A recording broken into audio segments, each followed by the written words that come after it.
of the college management will be honoring the late Chief Mrs.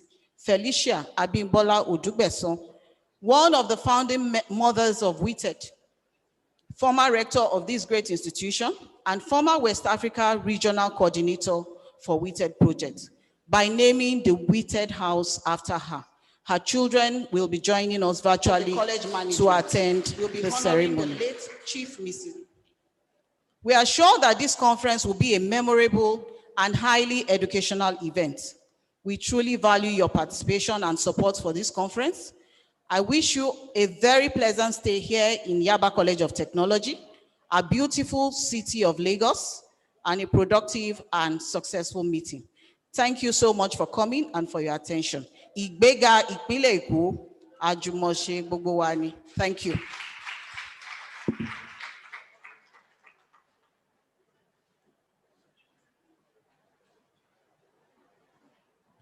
Thank you very much, Mabel Loga, organizing LOC chairperson, Dr. Mrs. Fumilayo Duarte. Thank you. Quickly, please, I would like to recognize the presence of some other very important personalities amongst us. I wish to introduce and recognize the presence of Dr. Mrs. Loretta Ufodile. She is the former Wited coordinator, the immediate past Wited coordinator. Mr. Uduak Inyang Udo, the director of Consult. He is here representing and felicitating with us. We recognize you, sir. Dr. Mrs. Victoria Sahida Denle, the Southwest coordinator, Wited from Laspotech. Dr. Mrs. Iroi Doro, Wited coordinator, Federal Polytechnic Ilaro. We represent also the Mrs. A.F. Adekunle. She is the General Secretary, Federal Polytechnic Ilaro.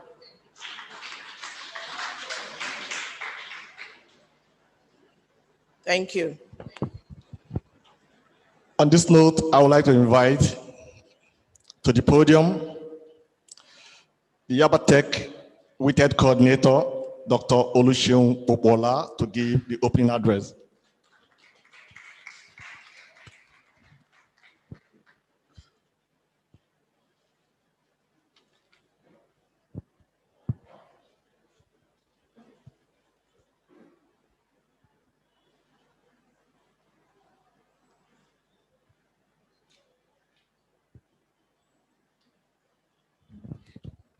Thank you, everybody. We welcome you once again to Yaba College of Technology, the first higher institution in Nigeria, and we are still the first and still the best. Yes. Let's blow our trumpets. Yes, thank you so much. We want to recognize I want to greet the mother of the day, who is our mother, the ably represent the First Lady of Lagos State, Dr. Ibijoke Sanwo-Olu, ably represented by our wonderful mother, Professor Ibiyemi Olatunji Bello. And I will stand on existing protocol. But we want to also appreciate the representative of the Deputy Governor's wife, and with Mrs. Oluremi Amzat, and also the SSG of Lagos State, Mrs. Folashade Jaji, ably represented by Mrs. Kemi Durosimieti. You are welcome to Yaba College of Technology, Mas. And I also want to greet and appreciate our wonderful rector. He has been supportive of Wited course in Yaba College of Technology, and he has contributed immensely to this conference and to our gathering today. We also recognize the management and staff of Yaba College of Technology for their unflinching support towards the success of the first international hybrid conference.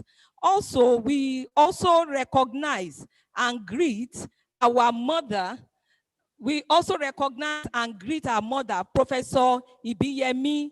So Ibiyemi Olatunji Bello, for our support in encouraging us and in being solidly by us. Thank you so much, ma.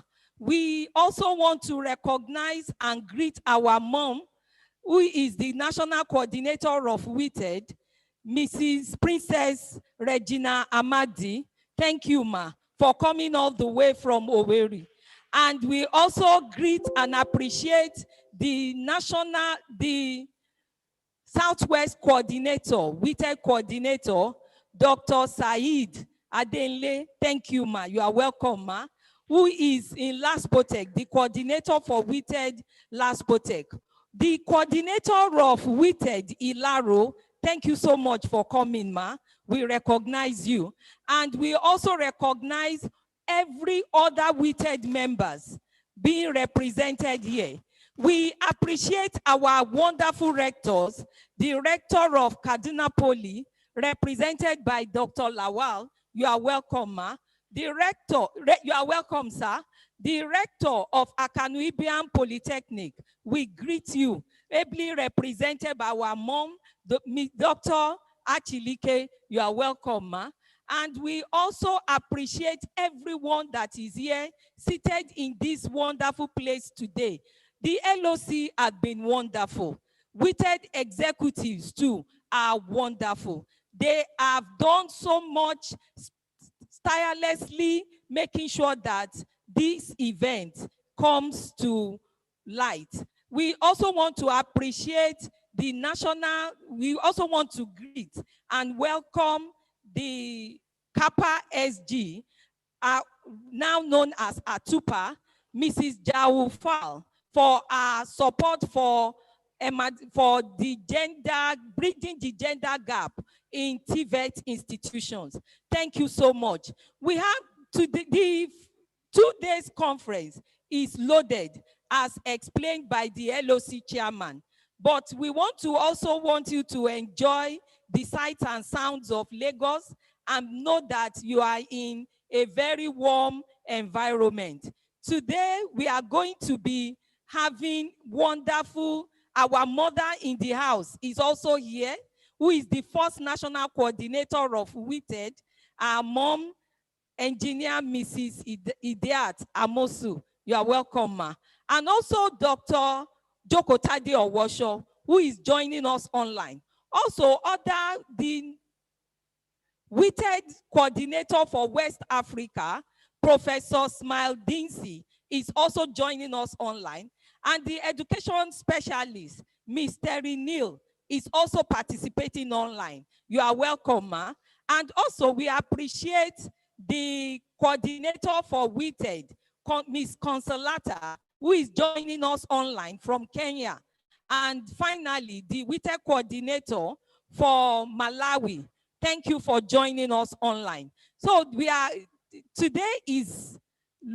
so many things in stock today, but Wited has come a long way, and we want to also appreciate all that women had done in bridging the gender gap for girls, for the girl child in TVET, in technical, technology-based education. So thank you so much. We want to welcome you all. Once again, you are welcome to the first citadel of learning in Nigeria.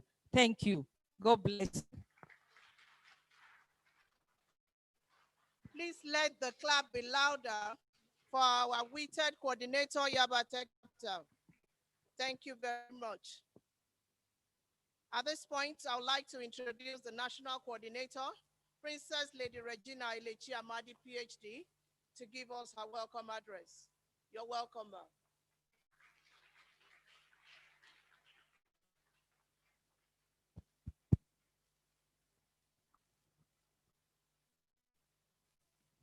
Thank you very much.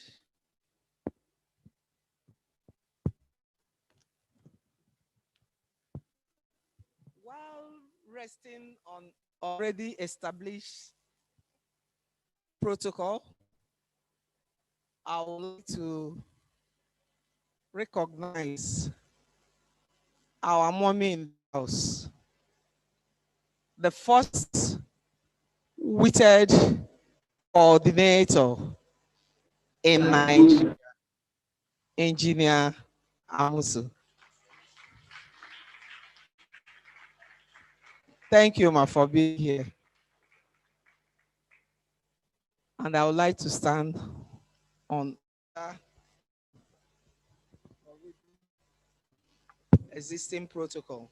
Welcome address by the National Coordinator of Women in Technical Education and Employment, Wited, Nigeria, at the opening ceremony of the first hybrid conference being held at Yaba College of Technology, Lagos, on 22nd December 2020.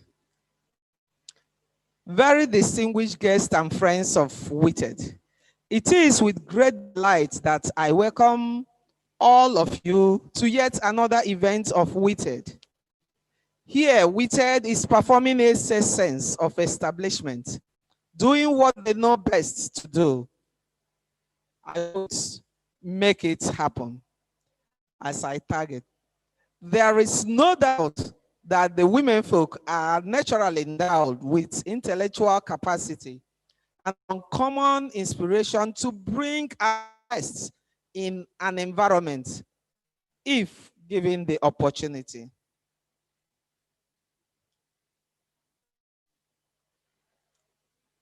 Educate a woman, you educate a nation adage. It's not just for gainstaying, but a fact. Napoleon said, and I quote, "Give me good mothers, and I will give you a good nation." Unquote. For sure, with Wited activities in Yabatech, courtesy of our God-fearing Yabatech rector, Engineer Obafemi Omokube, he is getting a piece of the action together with other rectors in Nigeria. Women in Technical Education and Employment, Wited, is laudable project instituted since 1988 by the Commonwealth Association of Polytechnics in Africa, CAPA, now known as Commonwealth Association of Technical Universities and Polytechnics in Africa. Wited was designed to exist in Africa's sister institutions with the mandate to identify and tackle factors which inhibit significant participation of girl child in mathematics, science, and technical education.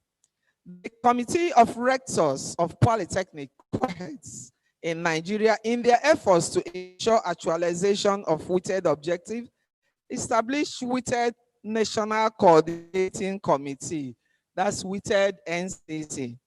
This was formally inaugurated in Abuja on 22nd October 1997 by the then head of state, General Sani Abacha, with the sitting rector, Chief Mrs. Felicia A. Odubeson of blessed memory, the former rector, Yabatech, Lagos. She was the first co-head Wited chairperson. And she also served as the Wited Western Regional chairperson that she coordinated for West Africa. Engineer I. Odubeso served as the national coordinator with now Mrs. J.O. Osho as the national secretary then, between 1995 to 2002. You can see what the Yabatech coordinator for Wited was talking about. Yaba takes the lead in in technical education in Nigeria, and they're still there. I thank God for that. And at least seeing Engineer Musi says that you people are still on.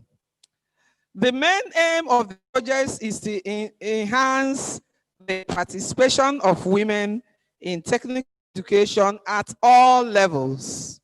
Hence, Wited is sponsored by COHES, as it is their brainchild. Everything about Wited is being sponsored by every rector in an institution. As I stand here today, and Nekede is still standing in as the quarters of Wited in Nigeria, my rector is responsible. And I thank God that they are all living to that responsibility. And I can see even in this place, my registrar being here today of Yabatech, I know he is here mandatorily to represent the rector. And I know that they are doing the needful, as we all can say today. Today's conference and other activities being organized by Yabatech Wited is giving credence to Wited establishment and a thumb up for the co-heads. Permit me to submit this great audience that by the grace of Almighty God and through the support of a committed and purposeful academia, the rector of this citadel of learning, Dr. Femi, a lot has been achieved by Wited Yabatech. These days, actualization is a reflection of the collective efforts of the rector-led management and members of Wited in this institution, led by the chapter coordinator, Dr. Mrs. Popola M.O. Doc, I appreciate you and your executive for your constant participation in all Wited activities, especially for taking this giant stride to organize the first hybrid conference and the memento of our first Wited co-head chairperson, Chief F.A. Odubweso, in the Wited house or building in Yabatech. I don't know how to thank Wited, the rector, the management, and members of Wited of Yabatech for this singular honor you've done to Wited Nigeria. And I ask God to bless you while our mother will also continue to rest in peace. Thank you so much. I salute you, Dr. Loretta Waneka Ofodele, the Wited NCC member and national executive of Wited Nigeria. I thank you so much for continuing to guide and protect Wited here in Yabatech. Our hardworking amiable zonal coordinator, my beloved Dr. Mrs. Victoria O'Shire, who is here present. I thank you for your guidance, your contribution to make sure that Wited objective come light.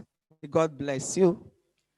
To our distinguished guests, I welcome you to this special occasion to ensure the solution gender parity challenges through disseminating knowledge and information in this timely conference with the theme Gender and Sustainable Development Goals in Africa, Challenges and Progress. The mother of the day, Your Excellency, Dr. Mrs. I. Samuel, who is ably represented. I thank you for sending your representative, but a revamp of policies is required for actualization. Please.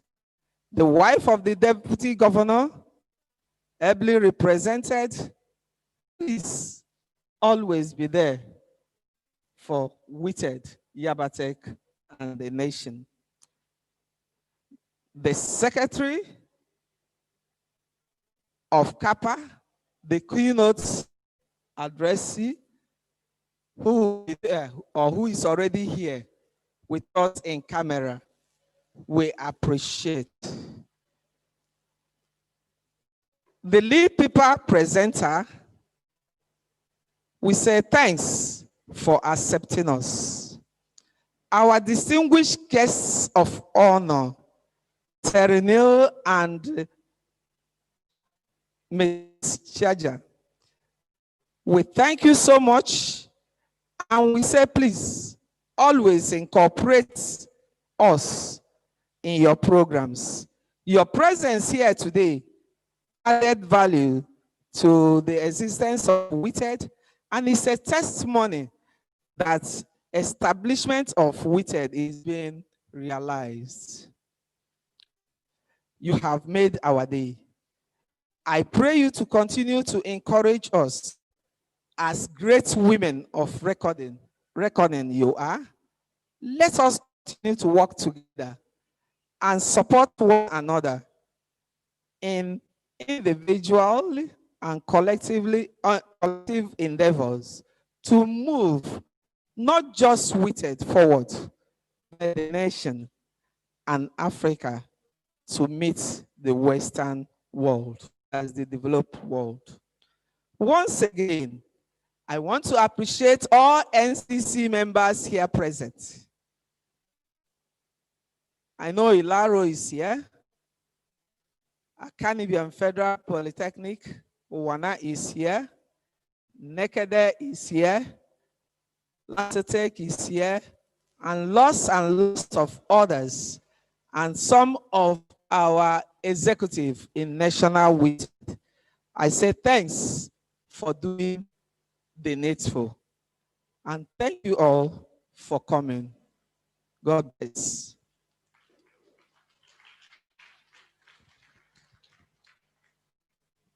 Round of applause for the national coordinator, Princess Regina Elechi Amadi. Thank you, ma.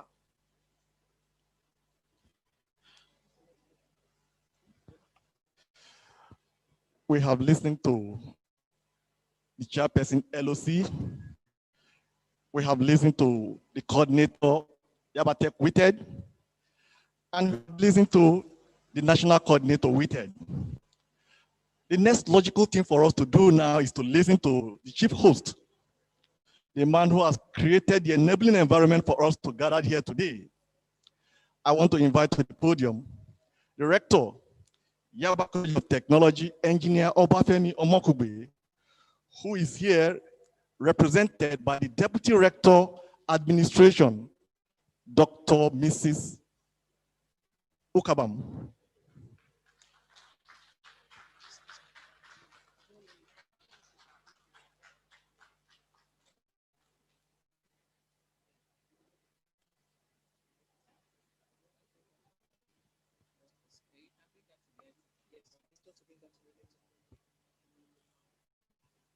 Thank you very much. I would like to invite and recognize the presence of Her Excellency, the wife of the Lagos State Governor, being ably represented by Mrs. Abosede Ogundimu. I would like to introduce her now and ask her to please come to the high table. Mrs. Abosede Ogundimu, representing Her Excellency, the First Lady of Lagos State. You're welcome.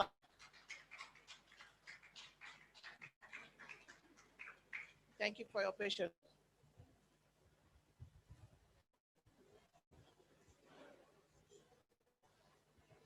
Okay, ma.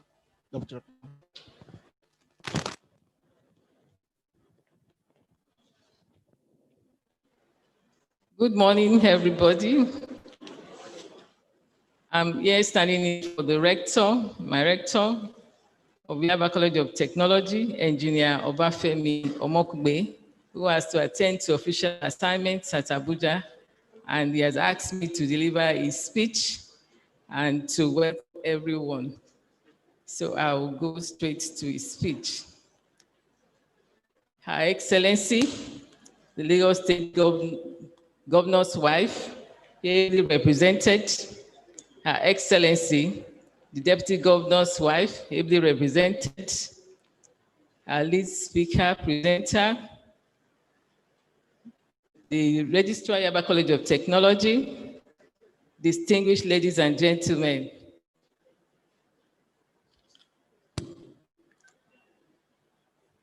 I welcome you all to the 2020 Wited International Conference with the theme Gender and Sustainable Development Goals in Africa, Challenges and Progress.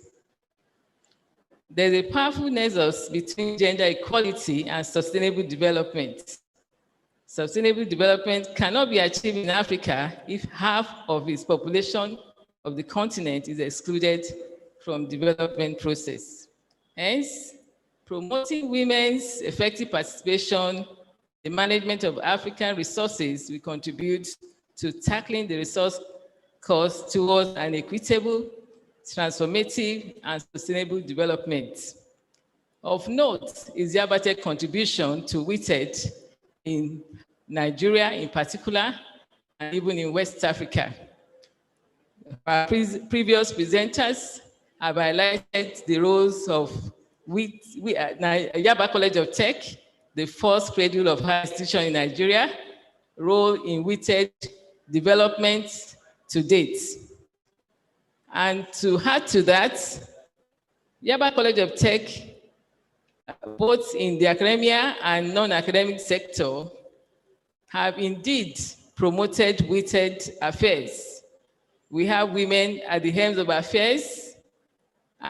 We have women deputy registrars, heads of department, deans of school, directors, deputy rector. These have for the purpose of promoting women effective participation in the management of the college. Yabatech recognized women's crucial role in achieving sustainable development in Africa. And we have taken great action to protect women's rights by launching YCT Yabatech Sexual Harassment and Gender-Based Violence Policy on the 24th of November, 2020. Yabatech has constantly unleashed women's potential by encouraging them and also as asking philanthropists to support our women education. Like, for example, during the Okoya's celebration of birthday last year, 4 ladies in IME, Industrial Maintenance and Engineering Department, were sponsored for their HND program. So Yabatech has actually empower women, especially indigenous women, ladies in the school, to ensure that they finish and graduate and are empowered appropriately. I believe the deliberation of the team at this conference will provide solutions to the challenges of the linkage between gender equality and sustainable development in Africa. Thank you and God bless you. Engineer Obafemi Omokugbe, Rector, Yabatech College of Technology. God bless.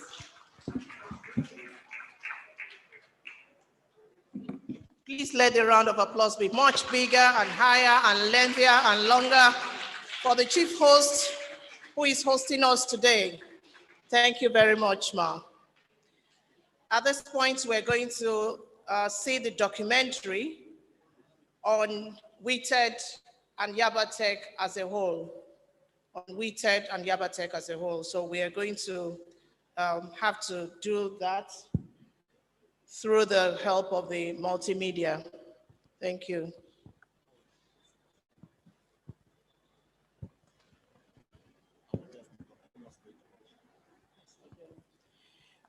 For our guests here, ma and sirs, we will make an arrangement where you can just go over to this place so that you can watch from the screen. Thank you.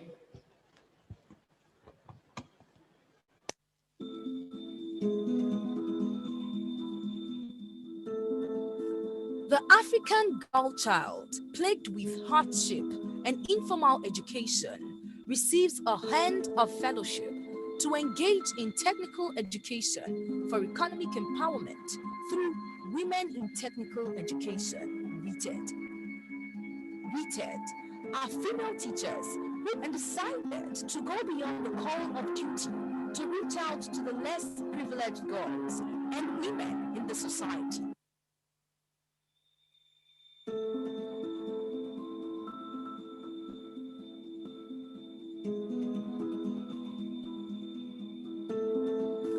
The African girl child, plagued with hardship and informal education, receives a hand of fellowship to engage in technical education for economic empowerment through Women in Technical Education, Wited. Wited are female teachers who decided to go beyond the call of duty to reach out to the less privileged girls and women in the society. They offered them technical skill through relevant education. Wited was designed by CAPA to exist in Africa technical universities, polytechnics, and colleges of technology to address low involvement of the girl child in science and technical education at all levels. It was conceptualized in 1988 by CAPA, which is now known as ATUPA. CAPA is Commonwealth of African Polytechnic, Commonwealth of African Polytechnic.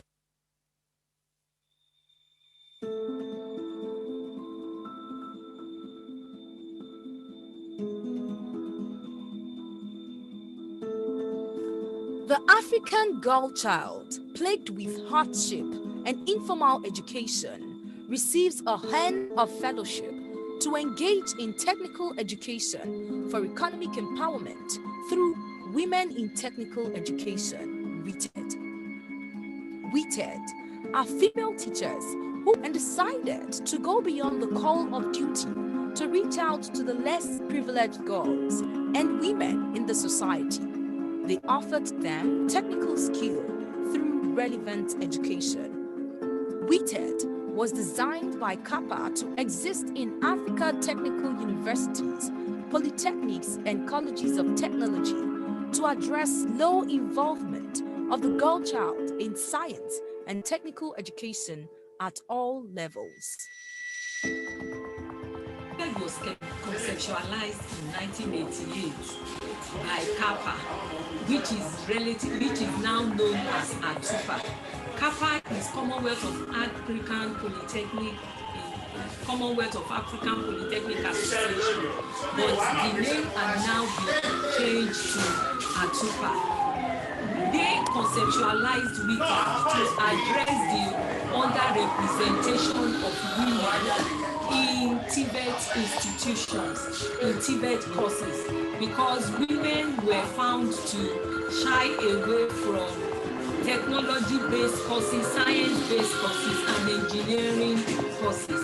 The objective of WITED is to bridge the gender gap and promote the participation of girls and women in science and technology education for national and regional development.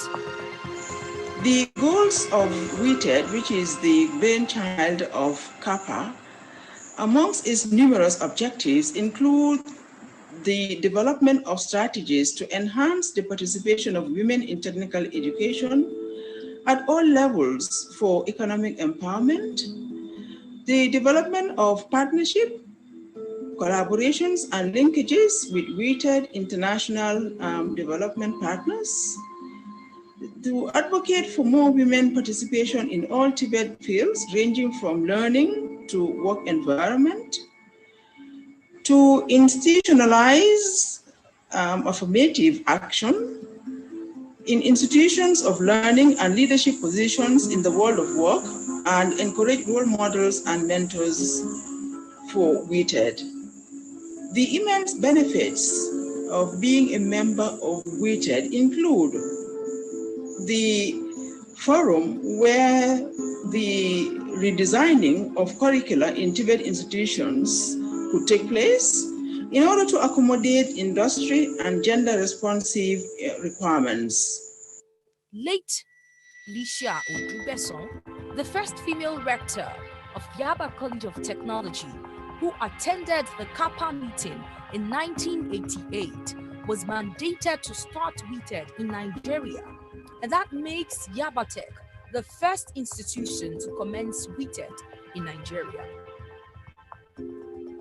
This is the first time having this sort of function or occasion.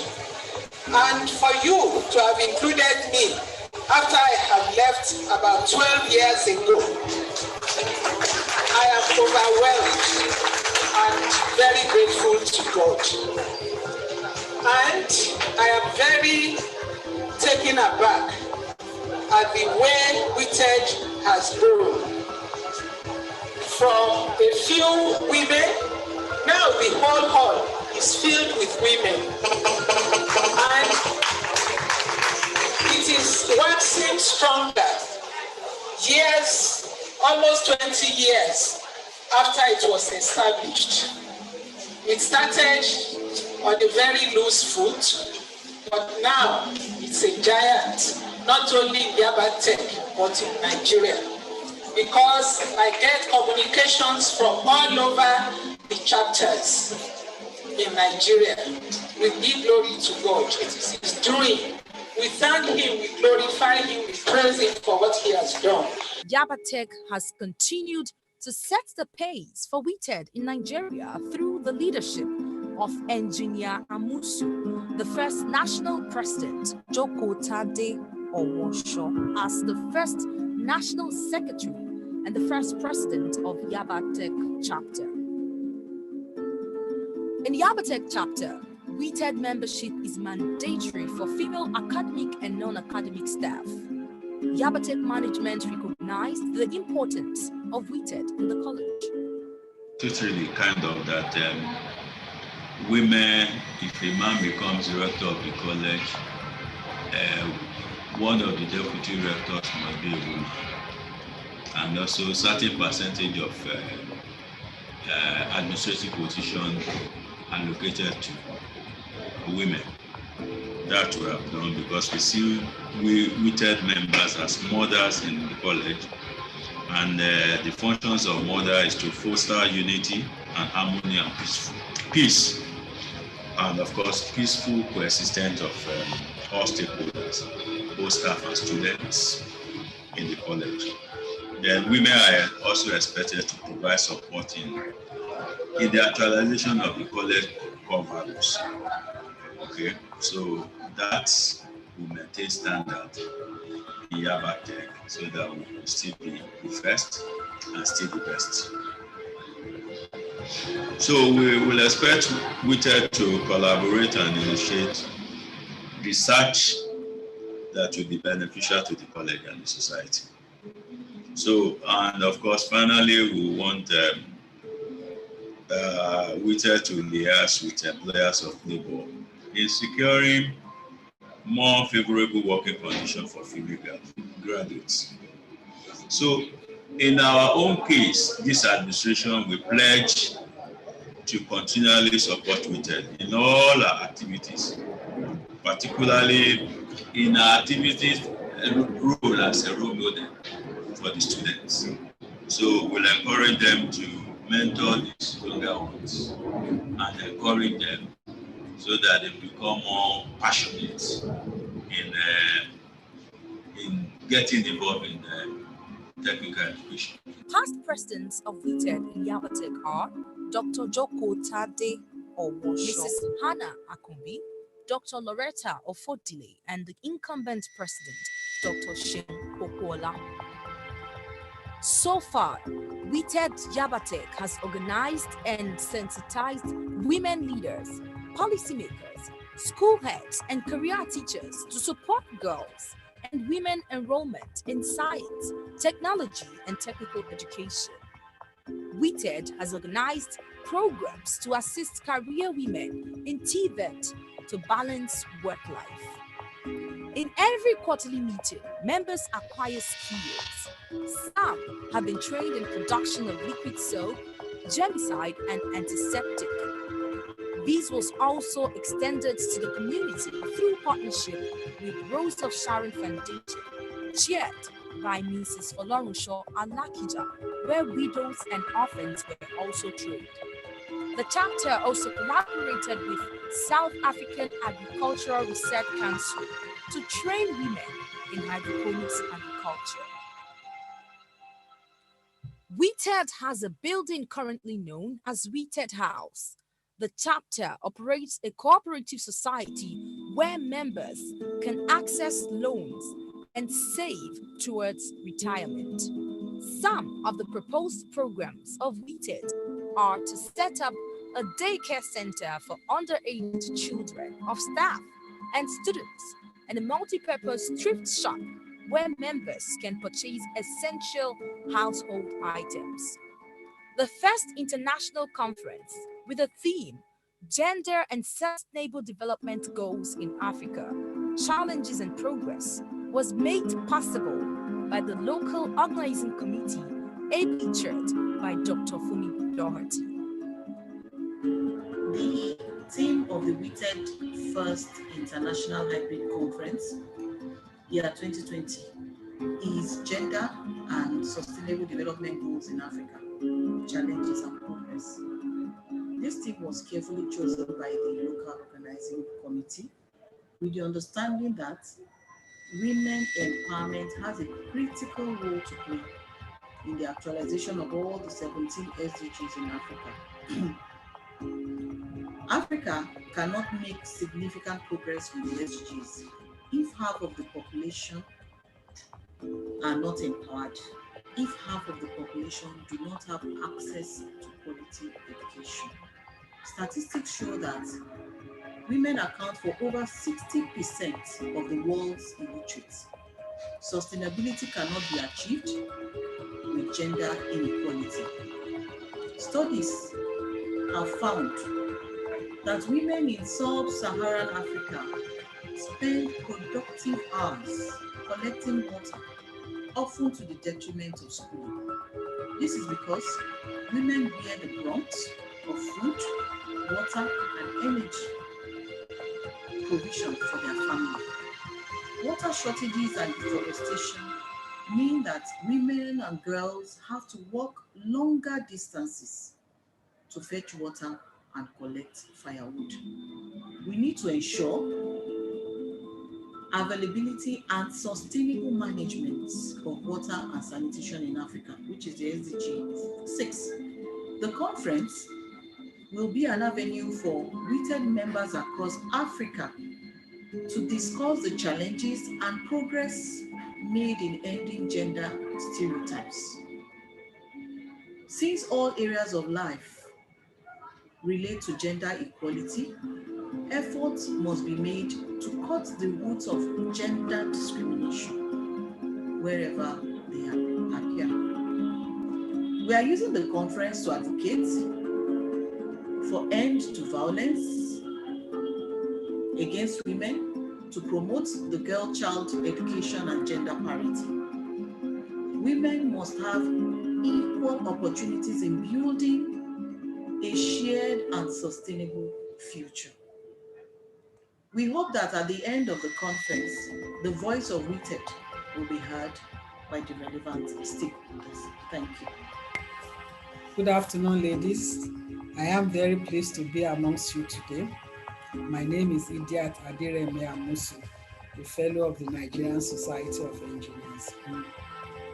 My advice to Wited right now will be, one, that we should conduct a gender audit to find out where exactly is Wited, what has Wited gained in the period that it came into existence, and what is the next step. This is taking advantage of the increase in networking and knowledge of all the professionals in this technical space. I would also want to say that today that the role of science and technology is improving quality of life in more prominence. It is more prominent now for women to be more active and also to contribute their own quota to alleviate poverty and promote sustainable development. It is very important for us, Wited members, to set ourselves together first to reset, to reposition, and to renew. One, to reset the perception of the family influence on the participation of young girls and women in STEM. The second one, which is to reposition, that is to reposition the place of women in STEM and also to contribute to the national development socially, culturally, and technologically through increasing awareness of Wited and their responsibilities, to continue mentoring the younger ones coming in behind and coaching members on how to advance in their different career choice. The third one is to renew the part of women in STEM. To renew the part of women in STEM in order to close the diversity gap by attracting, retraining, and advancing the place of women in the technical educational space. Thank you.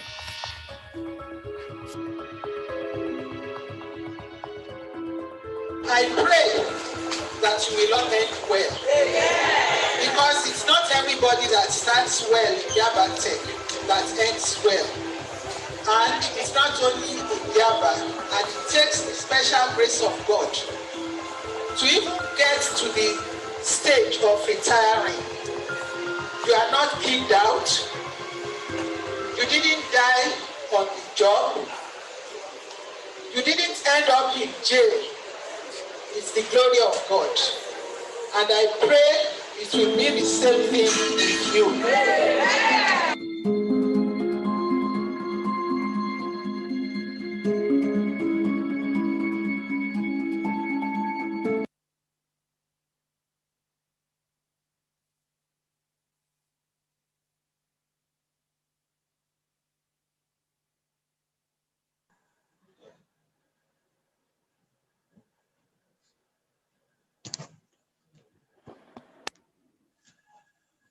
Thank you very much to the team that puts together the documentary.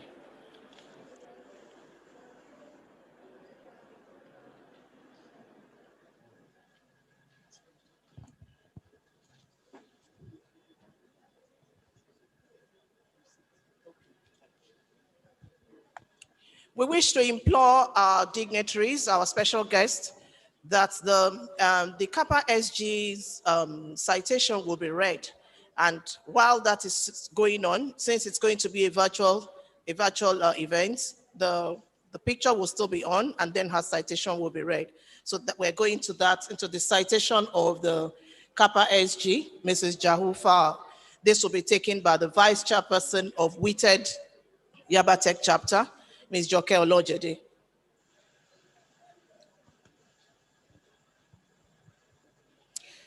Good morning, distinguished women and gentlemen. It's my privilege to present the citation for Madam Jaufal this morning. Madam Jaufal is a Secretary General of the Commonwealth Association of Technical Universities and Polytechnics in Africa, CAPA. Madam Jaufal was born in the Gambia, where she did her primary and secondary education. She holds undergraduate and postgraduate degrees in education from the University of the Gambia and University of Huddersfield, UK, respectively. Her career began as a lecturer at her alma mater, the Gambia Technical Training Institute, GTTI, in 1986, and rose through the ranks as head of Business Studies Department, Director Academics, to her previous position of Director General, which she assumed in July 2013. Madam Jaufal was appointed Kappa Executive Board Member and Country Representative for the Gambia in 2017. She has been an active member and participated in numerous activities of Kappa, both locally and internationally. The Gambia Technical Institute, the Gambia Technical Training Institute, which Madam Fowl headed as Director General, have been an active member of Kappa for numerous years. It is the Gambia's premier TVET institution, established in 1980, and has since taken the lead in the promotion of TVET in the Gambia. During her tenure as head, the institution has decentralized its activities to cater for the mushrooming rural population by opening rural centers in growth areas. The government of the Gambia, having recognized the importance of TVET and the role played by GTTI, have endorsed the upgrading of the institute to a technical university. Madam Fa played a pivotal role in this transformation. She was a member of the National Examination Committee and the International Examination Committee for the West African Examination Council, WAEC. The committee advises on the development of examinations, aptitude tests, and research in the Gambia and member countries. She has served as a governing council member at the National Accreditation and Quality Assurance Authority, responsible for setting national standards and monitoring performance to requirements by all tertiary and higher educational institutions in the Gambia. She is married to Honorable Samba Fall and blessed with children. Madam Fall has traveled widely and attended numerous conferences as a participant and as a resource person. She is a passionate champion for TVET in forums, both nationally and internationally. Please welcome our keynote speaker's address. Thank you.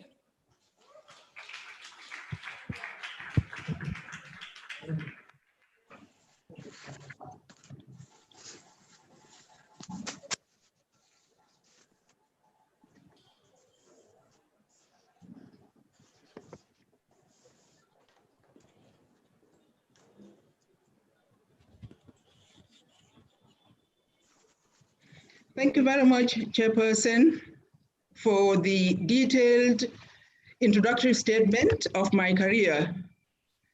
I will say that I am humbled by the presence of dignitaries, TVET practitioners, and experts who are sharing this platform with me. Chairperson, distinguished participants, ladies and gentlemen, all other protocols observed, I bring special greetings to you from my home country, the Gambia, the smiling coast of Africa. The reality of COVID-19 has compelled me to join this meeting virtually like many others.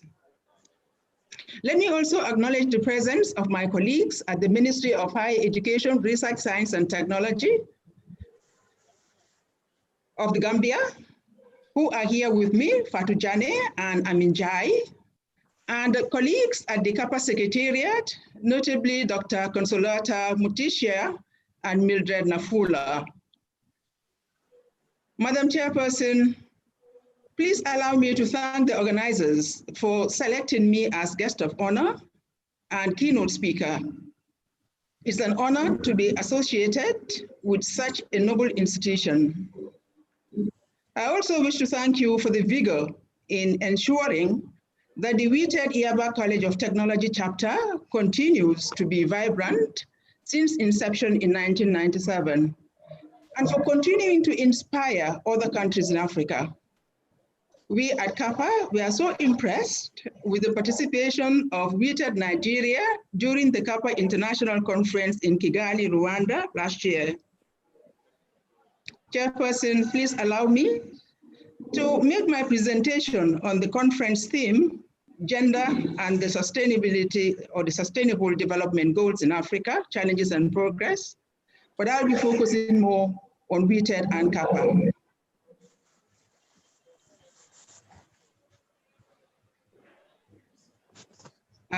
Can the host allow me to share my slides, please?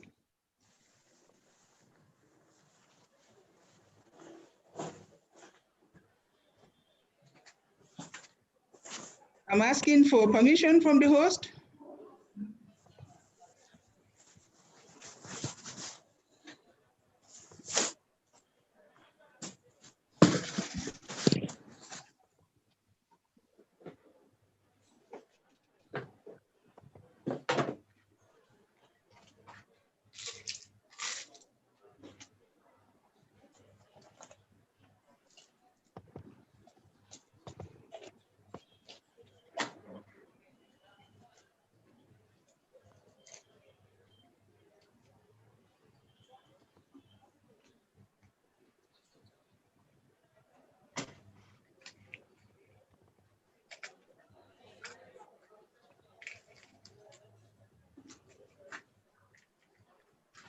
Thank you very much, host.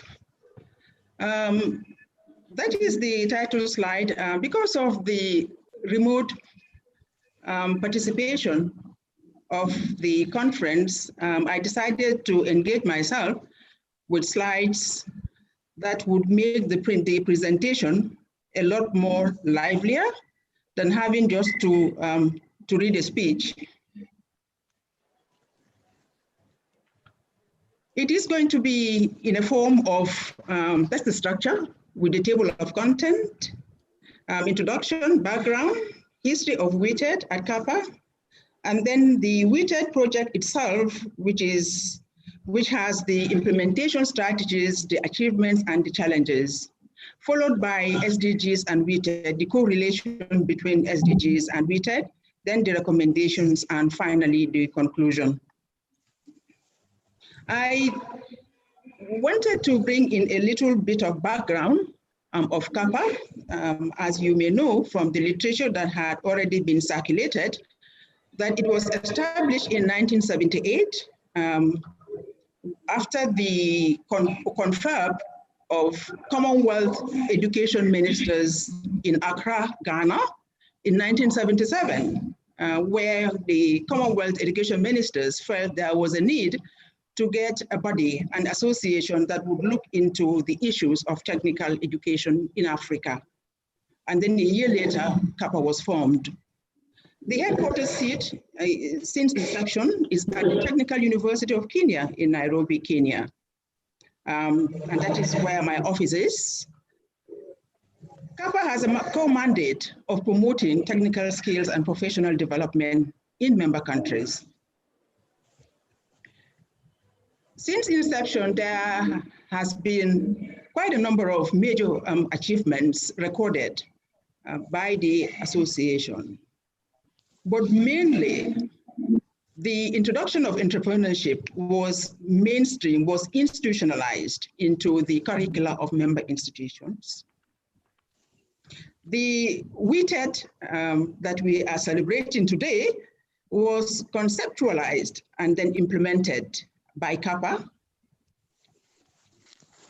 Recently, we relaunched the Wited Kenya chapter because yes, Kenya is the seat of CAPA, but apparently the Wited initiative was dormant. And as a result, we were inspired really by, like I said, the participation of Nigeria during our international conference last year. And therefore, we saw the need, to relaunch the Kenya Wited chapter. That was done, and it was quite a successful one with 60 members, member institutions, opting and already establishing Wited chapter. So that is a remarkable success. And it happened just recently this year. I know everybody talks about how passionate I am with technical education. Driving the agenda of CAPA probably is because I'm the first female SG after 42 years. Well, I joined when the institution was 40 years old. So after 40 years of existence, then I was appointed as the first Secretary General. I became very passionate as to what CAPA has done, over the years. And I saw a brainchild of CAPA, which is the Wited, that was really dormant, in the agenda. And I picked it up and I started running with it. But thanks to Nigeria for the inspiration. We are into transformation, and that is the current status now. After 40 years of existence, there was need to expand CAPA, because CAPA meant Commonwealth Association of Polytechnics in Africa. And then over the years, then it was reviewed. And so that the good component of the TVET sector, that is the technical universities, were left out. And therefore the name was changed and then incorporating technical universities. So it became Commonwealth Association of Technical Universities and Polytechnics in Africa, retaining the acronym CAPA in the name. So recently, there was need, and then the executive board met and saw the need really to revamp and then rebrand the organization so that it can actually encompass all the institutions in Africa, all the countries in Africa that have been left out. And mainly because in most cases, it's like, I'm not a Commonwealth country, and therefore I cannot be a part of your institution. So we saw the need to really make it all encompassing and make it a continental organization, and therefore the need for rebranding. So during the CAPA International Conference last year in Kigali, it was approved, and it took the whole process all the way to the highest level of the echelon of the structure, the whole structure of CAPA, which is the General Assembly, and they endorsed the rebranding. So the name ATUPA was then adopted, and that is Association of Technical Universities and Polytechnics in Africa. So the rebranding process is on. We are following the legal instruments because we have this protocol, the diplomatic protocol with the government of Kenya. And therefore we need to go through the legal, setting in change of name from CAPA to ATUPA. So the process is on, and we hope by the end of the year, we would be able to complete the process and move on.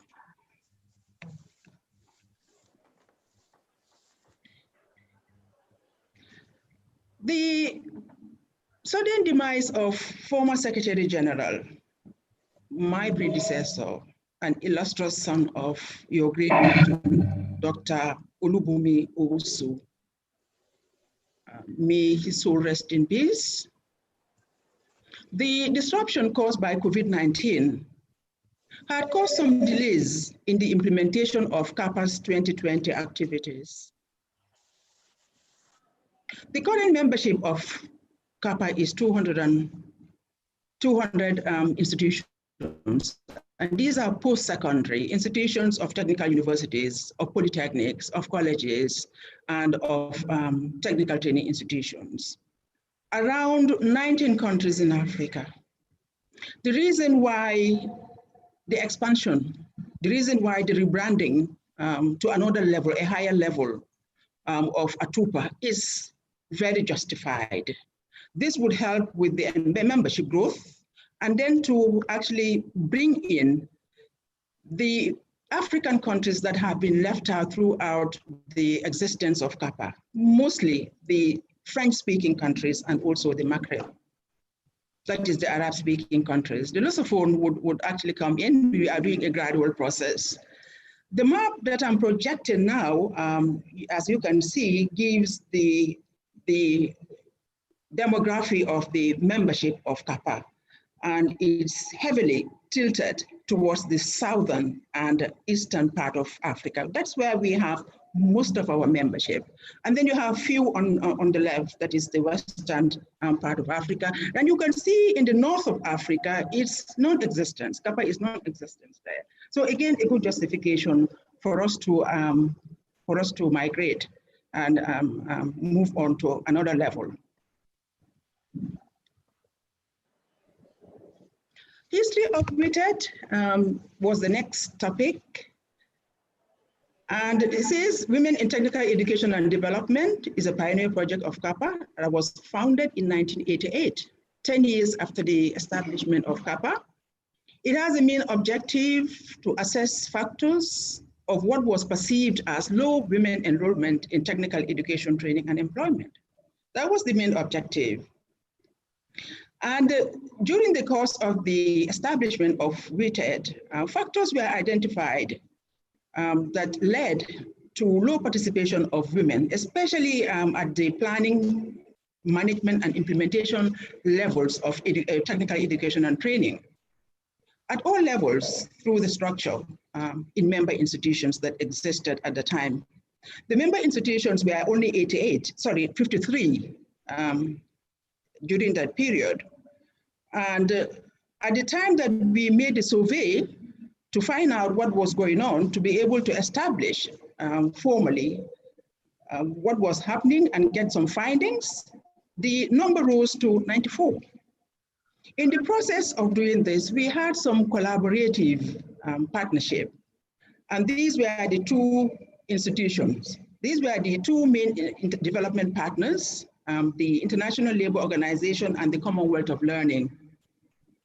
We continue to enjoy the close collaboration with the Commonwealth of Learning since the start, and this is clearly demonstrated with the presence in this meeting of Neil Terry. And Neil Terry, thank you very much for continuing what was started almost 32 years ago. The Wited project, like I said, were in two phases. One was the action research survey that was in the form of data collection between March and May 1989 with a sample of 20 CAPA institutions from 9 countries. 9 countries from Western, from Southern, and also from Eastern. 3 countries from Africa, 20 institutions, and mostly they were all colleges, polytechnics, and colleges at the time. At the end of phase 1, phase 2 was introduced, and this was actually practicalizing what were the findings of phase 1. And in practicalizing what was in phase 1, again, we had support from the International Labour Organization that organized some forums to train and develop Wited chapters that we now see in member countries. The findings of phase 1 basically where the results of the survey revealed that existing technical education favored men and not women at the time. The whole structure at the time was biased towards one end, and that was men and not women. We also realized from the survey that 75% of men that were enrolled in technical courses only, compared to only 25% of female students. So again, it was tilted more to our male counterparts. Phase 2 findings, 60% of the member institutions in Africa started Wited chapters. So when the Wited chapters was introduced in phase 1, well, the whole idea of Wited introduced in phase 1, moving to phase 2, we realized that yes, it was positive because now we have the majority of the member institutions starting Wited chapters. Some studies were carried out, not from CAPA, but from other authorities, including our host, Yabatech, that was one of the institutions that was actually surveyed. And the studies carried out, you can see, it's documented somehow, that there was a growth in the number of programs at the college, and that the number of female students also increased. Generally, we have achievements, a lot of achievements, but mostly the establishment of the local chapters from the different institutions, polytechnics and colleges were recorded. There were efforts to give women greater access to education and training in many countries in Africa, and this has resulted to increase in enrollment. The traditional barriers that have discriminated against women are declining.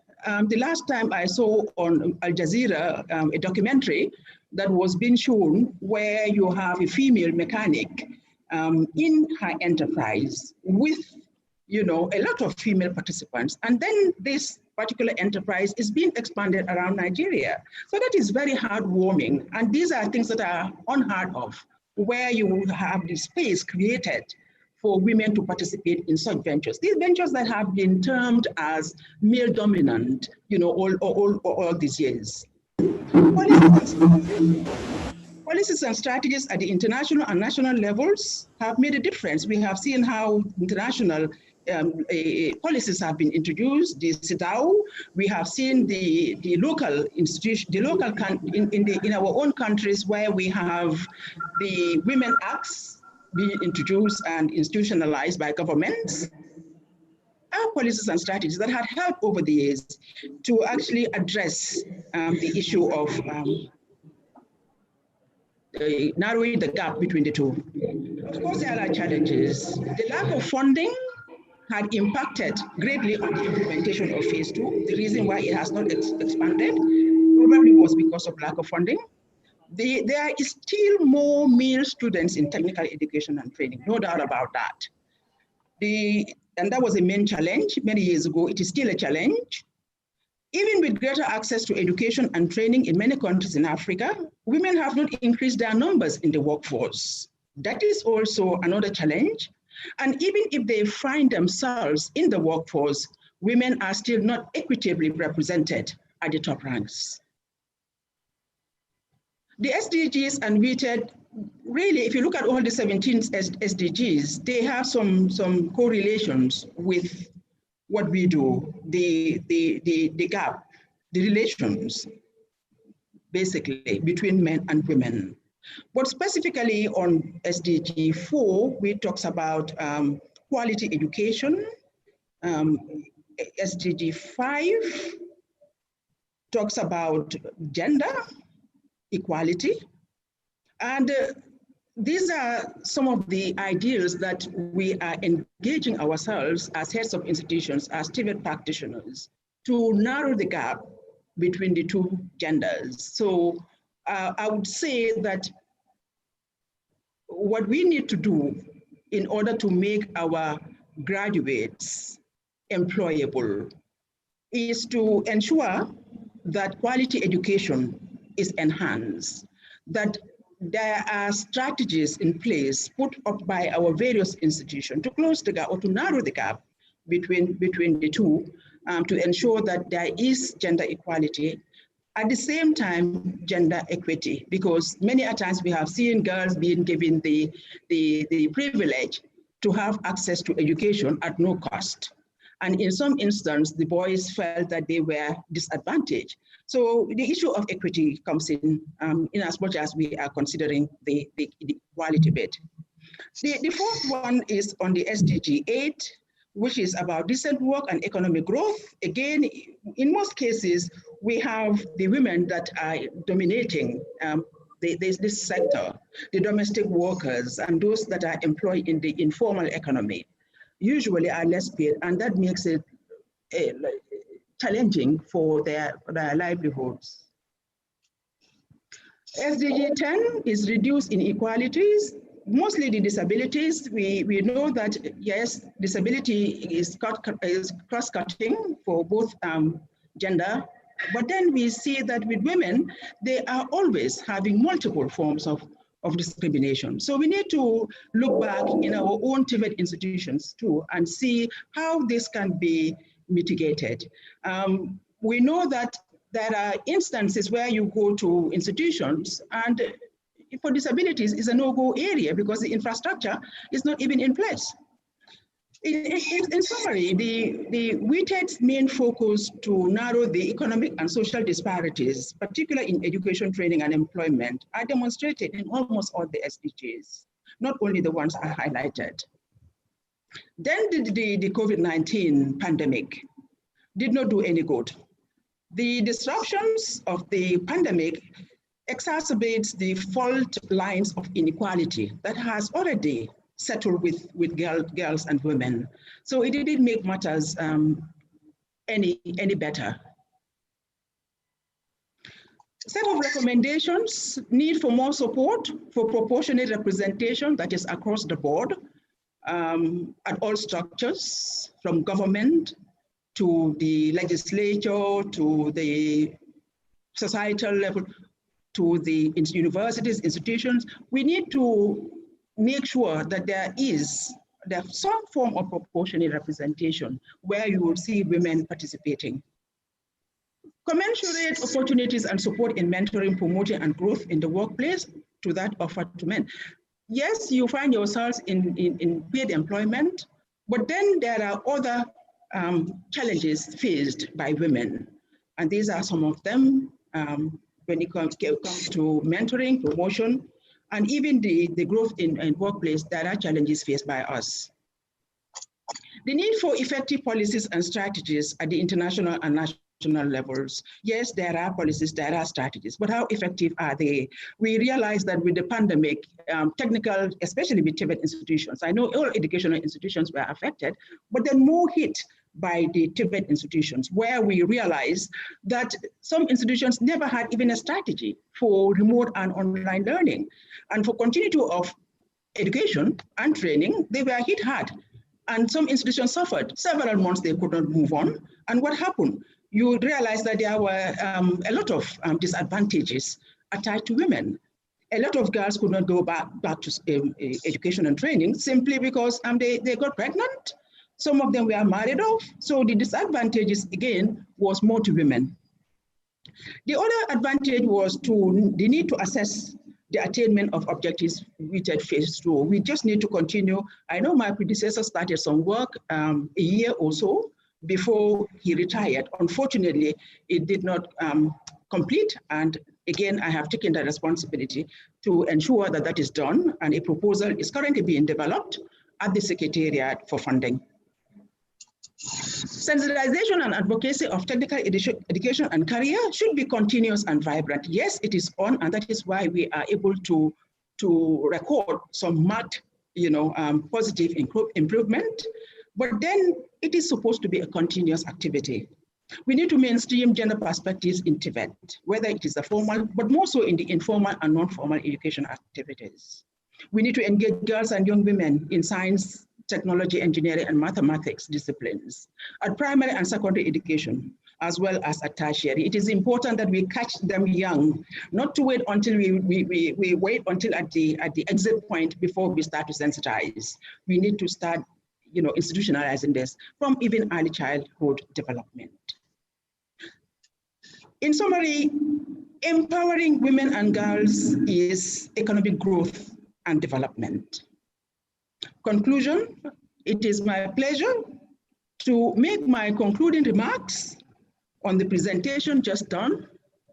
And that is to say, looking at what is happening, looking at the terrain of what is happening with the SDGs, with WITED, especially in technical education and training, we are humbled to say that WITED is a precursor to the 2030 agenda for sustainable development, which really had put great emphasis on gender equality and women empowerment at a time when WITED has been a flagship for the drive since 1988.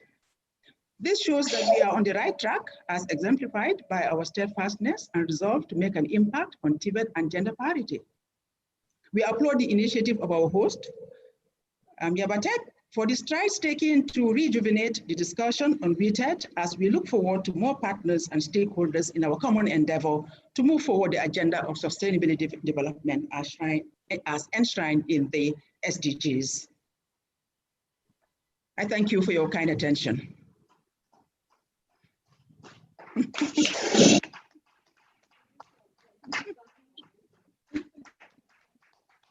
Thank you.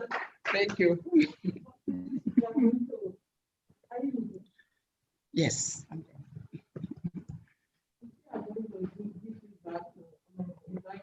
Okay. Thank you for your attention.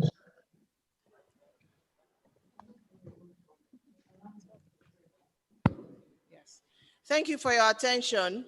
That was Mrs. Jahu Fal, the Kappa SG, who has just given us a speech. We would like to make a formal announcement to let everyone know, especially our dignitaries, that it has become necessary to while the virtual presentations are being made.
You're welcome. You're welcome.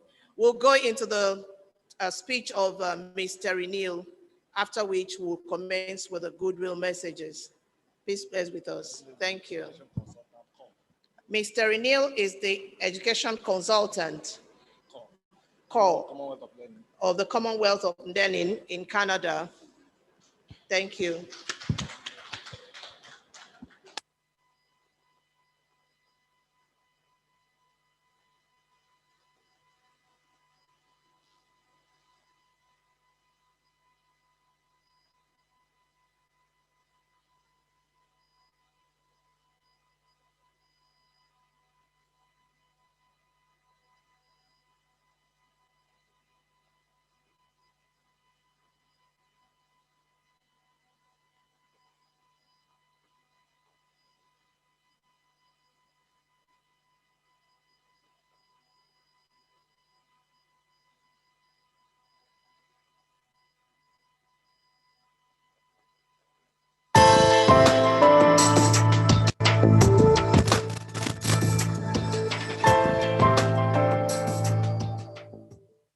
Good morning.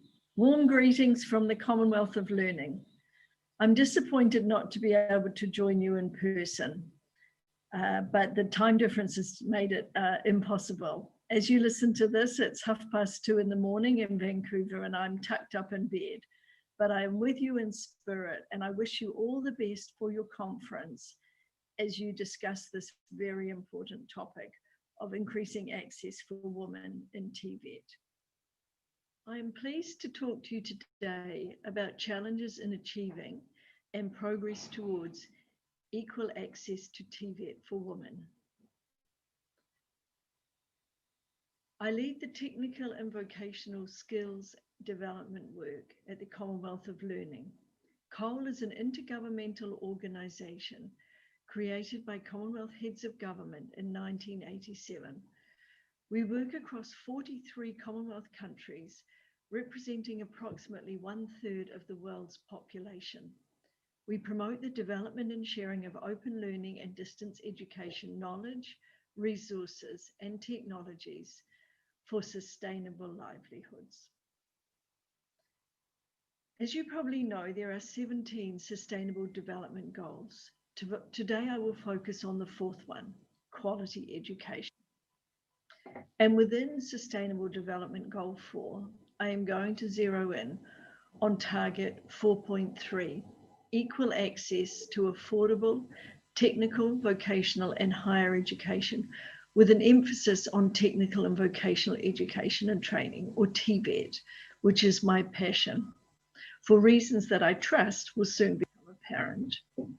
My hope today is that I will both inform and inspire you. I want to inform you about the gender inequity within access to TVET and inspire you to act, or act even more, to change it.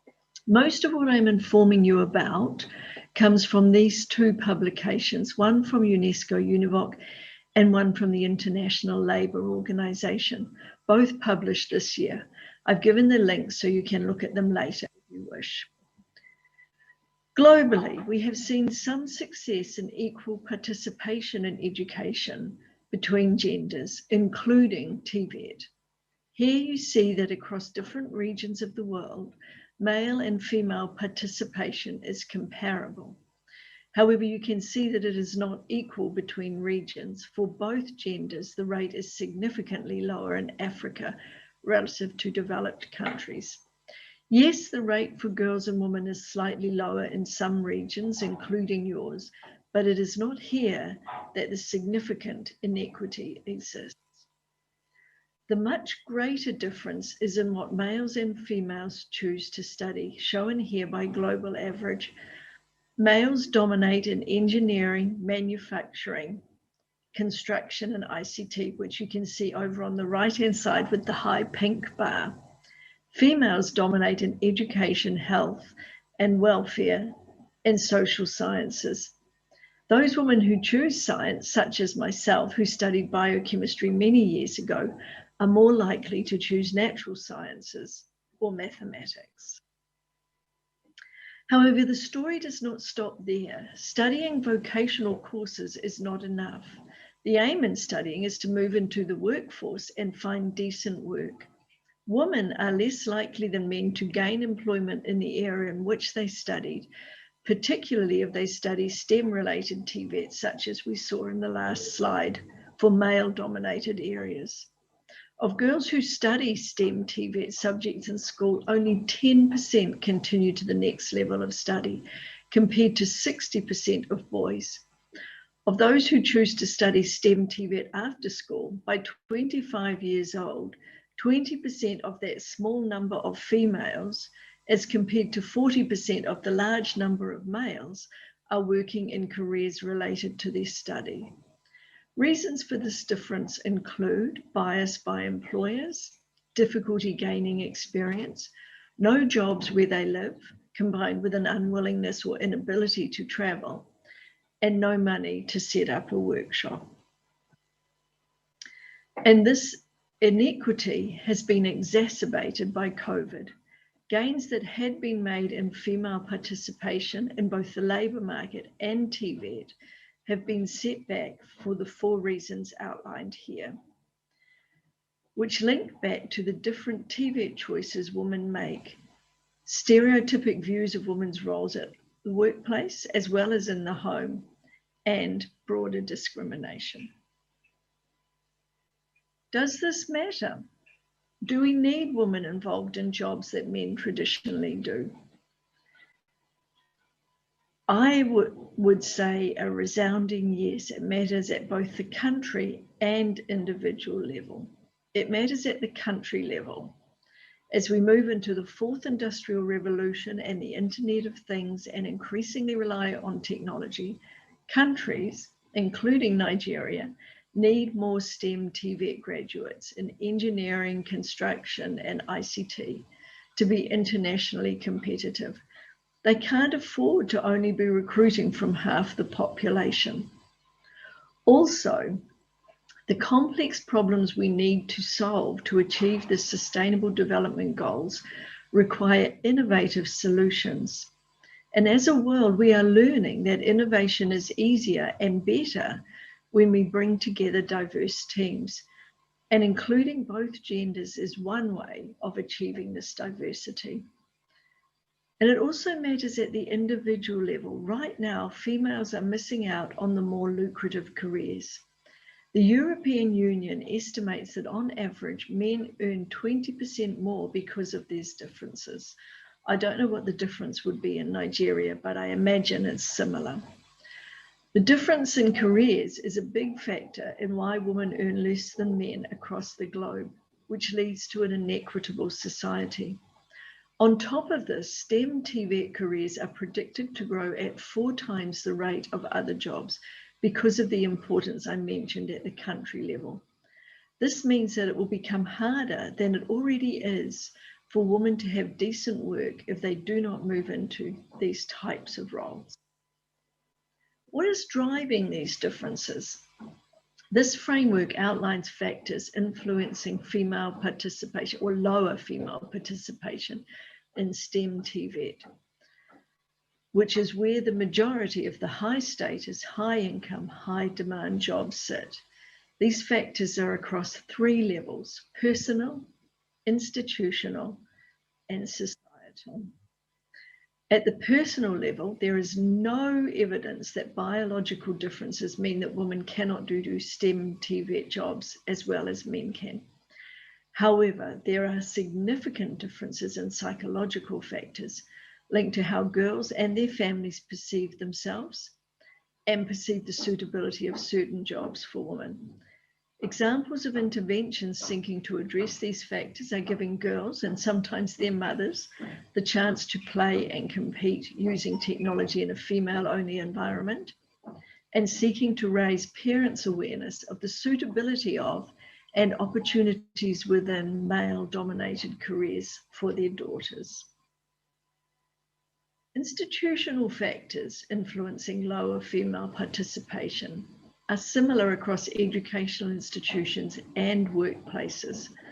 Bias from those with influence across the recruitment, study, and employment pathway. Lack of female examples and support, inflexible training courses, and study and work environments that are physically unfriendly for females.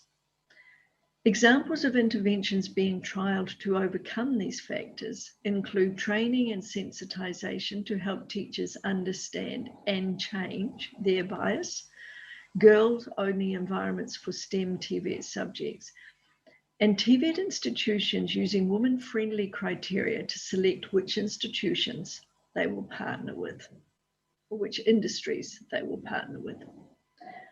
Societal factors include deeply embedded norms regarding roles of men and women, and governments not recognizing the importance of leading efforts to change these perceptions at the national level. Some countries are running national campaigns to try to change societal views and developing national strategies to try to increase female participation in STEM-related TVET.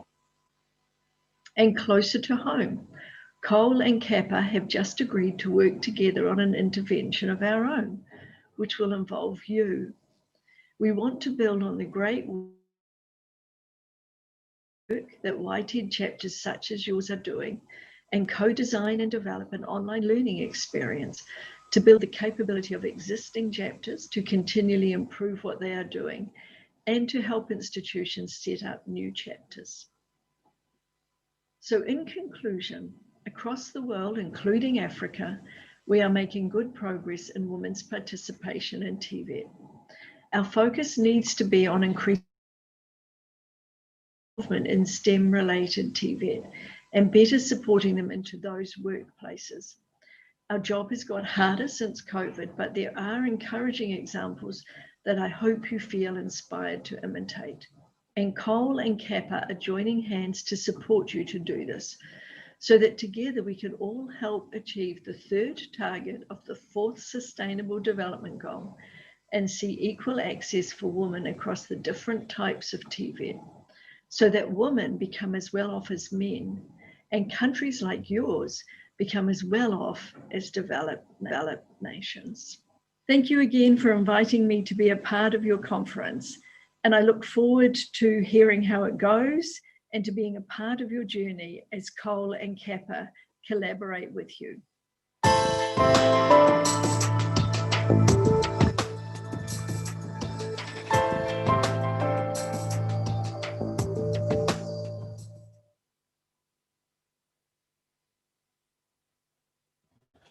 That was a message from Ms. Terry Neal. Ms. Terry Neal is an education specialist with Commonwealth of Learning. Please, let's put our hands together. Okay. At this point, I would like to respectfully ask our distinguished dignitaries to come back to their space.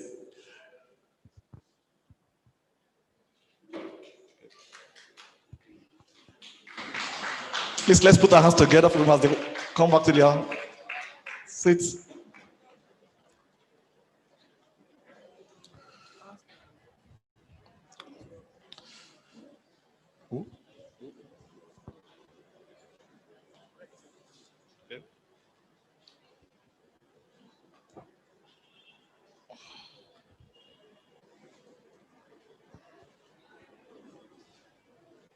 I also want to request the rector, Redeem College of Technology, to come and join them at the high table.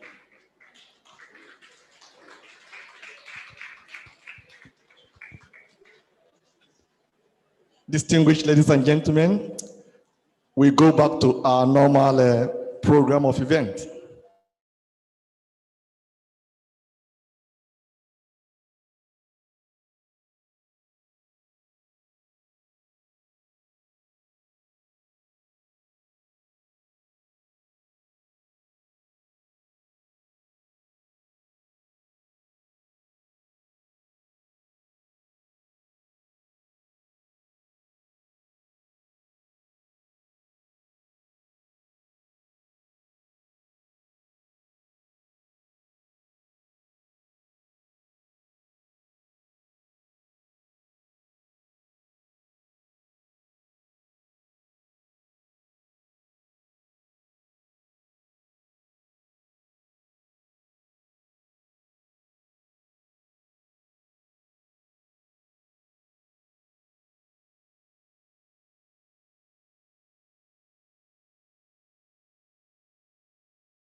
Stand on the existing protocol, but allow me to acknowledge everyone on the I table, especially my council sisters, and also to say that I'm very delighted, very glad to be here today. I am privileged to have graduated from Yabatech College of Tech some 2.5 decades ago, about 25 years now. I'm very happy that after 2 decades, I am seeing the compound again. I was telling myself that this place is well maintained. Kudos to the great people that have kept this. And I'm very proud to be a graduate of Yabatech. Thank you. A goodwill message from Her Excellency, the First Lady of Lagos State, Dr. Mrs. Ibijoke Sanwo-Olu, who is unavoidably absent today, but has the program in mind. It gladdens my heart to be part of this Women in Technical Education and Employment Wited International Conference 2020, designed to advance the cause of women folk, especially those in technical education. Wited is a project conceptualized by the Commonwealth Association of Polytechnics in Africa in reaction to the observed exceedingly low participation of women in technical education in its member institutions.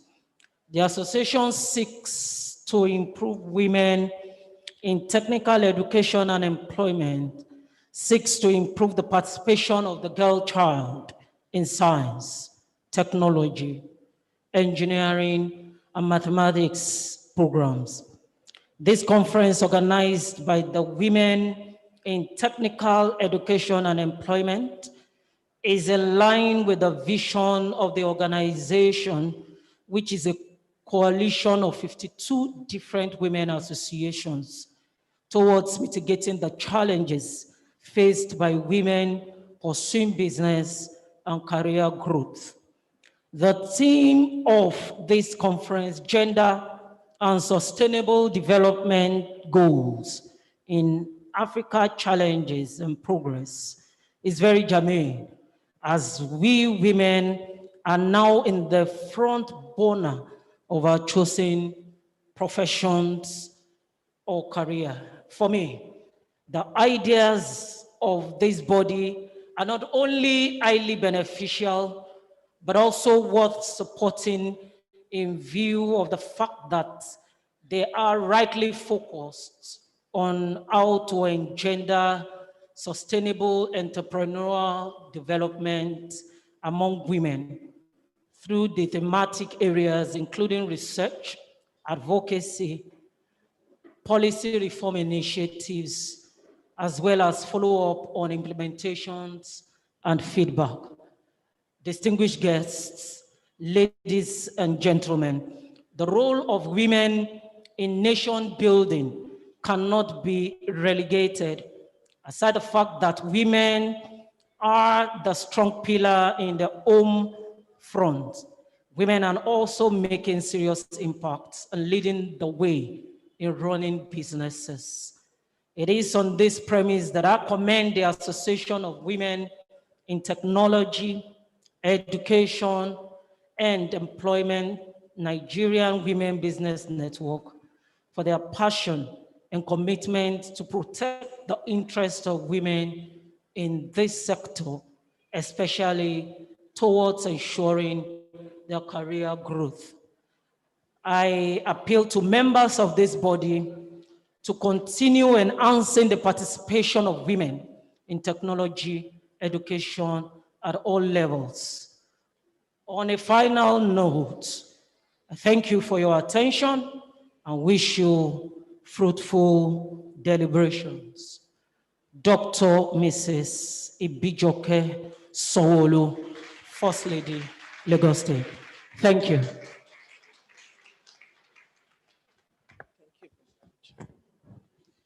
Please, a round of applause for the mother of the day, wife of the governor of Lagos State, Dr. Mrs. Ibijoke Sanwo-Olu, ably represented by an alumnus student, Mrs. Abosede Ogundimu. Thank you very much, ma'am. We'll call upon the wife of the Deputy Governor of Lagos State, Mrs. Oluremi Hamzat, who's being ably represented by Mrs. Kehinde Ajala to give a goodwill message. Thank you. You're welcome, ma'am. Thank you, ma'am. I need to adjust this a bit. Good afternoon, everyone. Permit me to stand on the already well-established protocol. I'm here to represent the wife of the Deputy Governor of Lagos State, Her Excellencies, Mrs. Oluremi Hamzat, who is unavoidably absent because of other equally state functions. She, however, sent a warm regard. Her speech goes thus: I'm highly delighted to be part of today's event of the international conference organized by the Women in Technical Education and Empowerment, Wited. I would like to first congratulate everyone here present for the divine grace of witnessing this year's conference amidst the challenges of this period. The theme, Gender and Sustainable Development Goals in African Challenges and Progress, is very relevant, most appropriate, and very welcoming at this time of the new normal. As we all know, the role of women in technical education and empowerment cannot be underestimated, especially in realizing the gender sustainable development goals. It is disheartening to know that perhaps because of the gender peculiarity, our society seems to have relegated the women to the background in the area of technical education and skills. The general but erroneous belief is that the field is exclusively for men. Our experience, however, have proved otherwise. Examples of women doing well in this area abound. We are all aware of lady mechanic called Sandra Aguebo. This lady is doing well to the extent that she has been training several other ladies who are doing well in their chosen career. These categories of women and many other technically skilled have contributed immeasurably in providing the prerequisite manpower skills, knowledge, enabling environment, and attitude that all the advancement of sustainable development goals. As many of us are aware, technical education contributes overwhelmingly to the overall educational and economic development of any nation. This explains why I continue to appreciate and applaud the women in technical education and empowerment for organizing this program. Your platform has given tremendous opportunity in producing more skilled manpower with strong practical background and requirement to meet the challenges of inadequate food supply, clean water, safe shelter, energy, and many other challenges faced by various developing nations like ours. Distinguished ladies and gentlemen, I'm happy to say that the Lagos State government, through the Ministry of Women Affairs and Poverty Alleviation, WAPA, and other government agencies have been making conscious efforts to train more girl child and youths in technical skills and empowerment program. I join your organization to continue in complementing these efforts in order to empower more women for sustainable economic growth and development.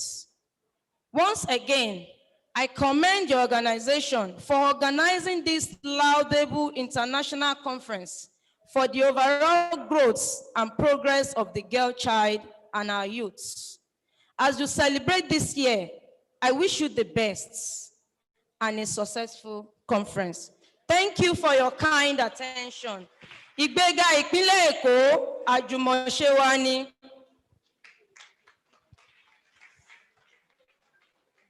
Thank you.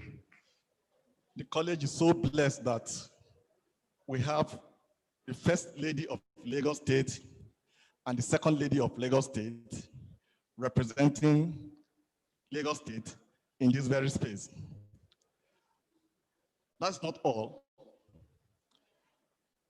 The Secretary to the Lagos State government will also come out and give our own goodwill message. Mrs. Sherifat Folashade is the Secretary to the State government and is represented here by Mrs. Kemi Durosumi Eti, who is a permanent secretary in the Cabinet Office. Judge, okay. Ìgbéga ìpínlẹ̀ Èkó, àjùmọ̀ṣe gbogbo wa ni. Good afternoon, everybody.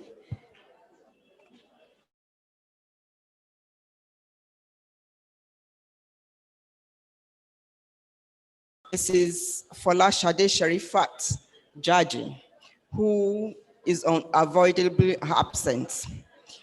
On this note, I would like to recognize the presence of the First Lady of Lagos State, Her Excellency, Dr. Mrs. Ibijoke Sanwo-Olu, ably represented by Mrs. Abosede Ogundimu.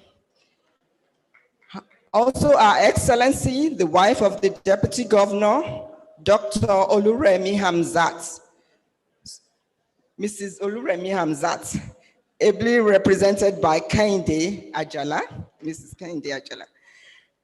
The Rector, Yaba College of Technology, represented by the Deputy Rector, Admin, Mrs. Titilayo Ukubam. Ukubam, sorry, I'm sorry about that. Rectors from other institutions here present, National Coordinator, Wited executives and organizing committees, and my dear own sister, the lead presenter, Professor Ibiyemi Olatunji Bello. I'm sorry. Esteemed lecturers, Yaba College of Technology, and from other institutions, other invited guests, distinguished participants, gentlemen of the press, ladies and gentlemen. The goodwill to the state government, Mrs. Folashade Jaji, reads as follows. I am pleased and proud to deliver a goodwill message at the hybrid conference of Wited, holding in the Center of Excellence. I am excited with the theme of the conference, Gender and Sustainable Development Goals in Africa, Challenges, Progress, which focus on the United Nations Sustainable Development Goals, 5 of the 17. Goal 5, there is no doubt that it will be a 3-day brainstorming with representation by the Secretary General, Commonwealth Association of Technical Universities and Polytechnic in Africa, CAPA, Mrs. Joa Val, and our director, Directorate of Advancement, Lagos State University, Professor Ibiyemi Olatunji Bello, among other distinguished personalities. Let me use this opportunity to inform the esteemed guests and participants that the Lagos State government, our government, has been breaking major barriers, thereby allowing women and young girls to fulfill their aspirations, including those living with disabilities. In order to ensure equal opportunities in leadership at different levels, and in consonance with the year 2019 International Women's Day theme, Balance for Better, Mr. Governor Babajide Olushola Sanwo-Olu, in constituting his Executive Council, appointed 12 women as Honorable Commissioner and Special Advisors. We also have 22 women as permanent secretaries, apart from those that are heading different agencies and departments of government. You will agree with me that in Lagos State, we are gender sensitive. I felicitate with the President and the Organizing Committee of the Women in Technical Education and Empowerment for organizing the conference, which for me will set the stage for the participants to share experiences and exchange views that will generate new ideas and strategies to address gender inequality in our society, especially in technical education. Wishing you fruitful deliberations at this maiden conference, and I am optimistic that the resolutions that would proceed from the program will help in addressing many obstacles women face in Africa and other nations in the world, knowing that the population of women is more, and we are still underrepresented. Thank you for your attention. Signed, Shade Jadi, Secretary to the Lagos State Government. Please let the applause be louder. That was a representative of the Secretary to the State Government here in Lagos State. Thank you very much, Ma. While we are waiting, we'll have the presentation to be made by two of our students. One will give one in pure Yoruba, while the other one does the other in English language.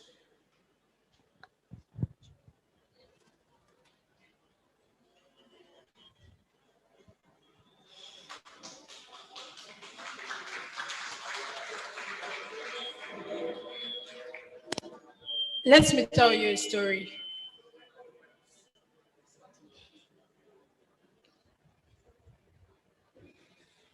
Let me tell you a story or a collection of true facts. Get into the lorry. I hope this impacts. There is a verse to seen as weaker or lesser, forgetting her being a leader or an advisor. She's said to be for a loss like reproduction or even seduction, but they forget that she gives life. Not in the real sense, but yeah, she's not just a wife. I stand from afar and watch how she's treated, like on her nature cheated for making her her. Like it's her fault for being who she is. But then she goes through 9 months of pains, not for gains. But to see that people smile even when it doesn't rain in the desert.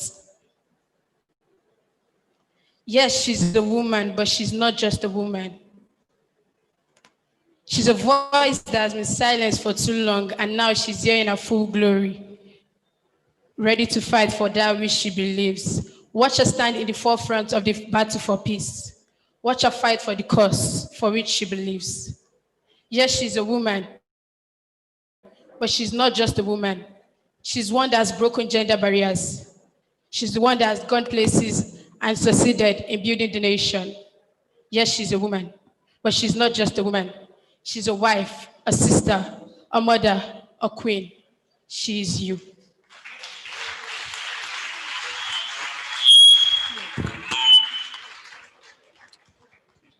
Àṣàbí àdé tuntun dé o, mo tuntun dé bí mo ṣe ń dé o, mo dé kọ́lọ́kọ́ má lè roko, mo dé kọ́lọ́nà má lè rọ̀nà.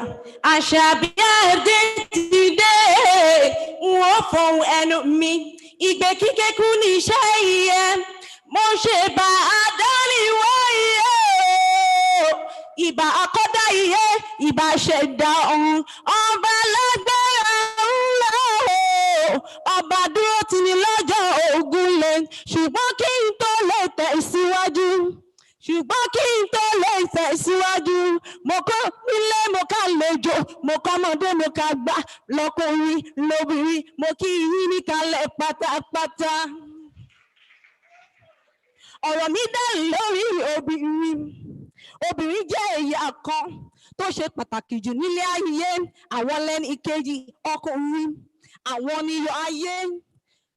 Láìsí obìnrin, n ò lérò pé ilé ayé lè dùn bí oyin.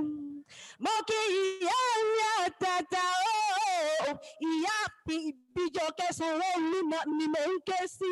Pọfẹsọ Ìbíyẹmí Ọlátúnjí Bello, ìyáàfin Olúrẹ̀mí Hamzat àti Fọláṣadé Ṣẹ̀rífát, akíkanjú obìnrin, obìnrin bí ọkùnrin, akíkanjú obìnrin, àrẹwà tí ń dá gbogbo ẹkùn lọ́rùn, àṣìṣe takọ̀ ọ̀dọ́mọbìnrin, ó dára bí igi, ó dára bí igi ni mo wí o. Ó dára bí igi, ó gbàgbà kúgbà rárá, ṣùgbọ́n onítẹríba, adúró kọ̀ọ̀kan lọ́jọ́ ìpọ́njú. Obìnrin bí ọkùnrin ni, ó dá yàtọ̀ láwùjọ àwọn ìyá, ó dá yàtọ̀ láwùjọ àwọn ìyá, èéfín ni wọ́n ò ṣe fọwọ́ bò mọ́lẹ̀. Wọ́n kìlù mọ́ obìnrin bí ọkùnrin, ọ̀pọ̀ ṣàní bẹ́ẹ̀ lókè ìpẹ́ òrìṣà bí ìyá ẹ̀mí ò sí láyé ìyá ńlá bàrò ọmọ ìyá lèjì ká ẹni tí ò jẹ́ káṣọ ọbọ̀ láwọn ọmọ ẹni mo ní ooo kẹ́ ẹ pẹ́ láyé bí mo pẹ́ ṣe ń pẹ́ láyé àdàgbà ohun tó ṣe ẹ dàgbà ẹ̀dọ̀ gbó ikú òjijì nípa yín ẹ ò ní lóńgbé sọ̀nà bí ó ṣe bí ọmọ ibú tẹ́ bá kú ọ̀tá yín àgbà kú àrùn tẹ́ bá ọ̀tá yín àgbà ikú àdìkú ọ̀pá àwọn àdàwọ̀ bí ẹ tẹ̀jẹ́ pé ẹ lálùyọ wọn ò ní ìtẹ̀gbà àti yín ló ń jẹjẹ lọ́la ṣe Èdùmàrè àṣẹ.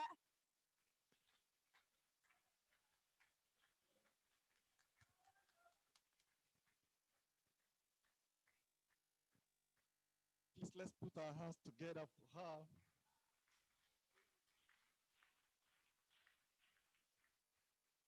Nigeria is such a blessed country. Our culture is so rich. You don't even have to understand Yoruba to enjoy the readings.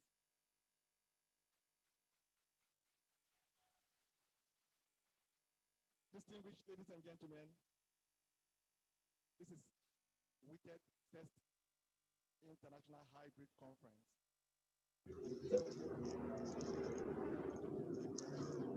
Let me quickly remind our special guests. Around this time last week, there was an epoch-making event.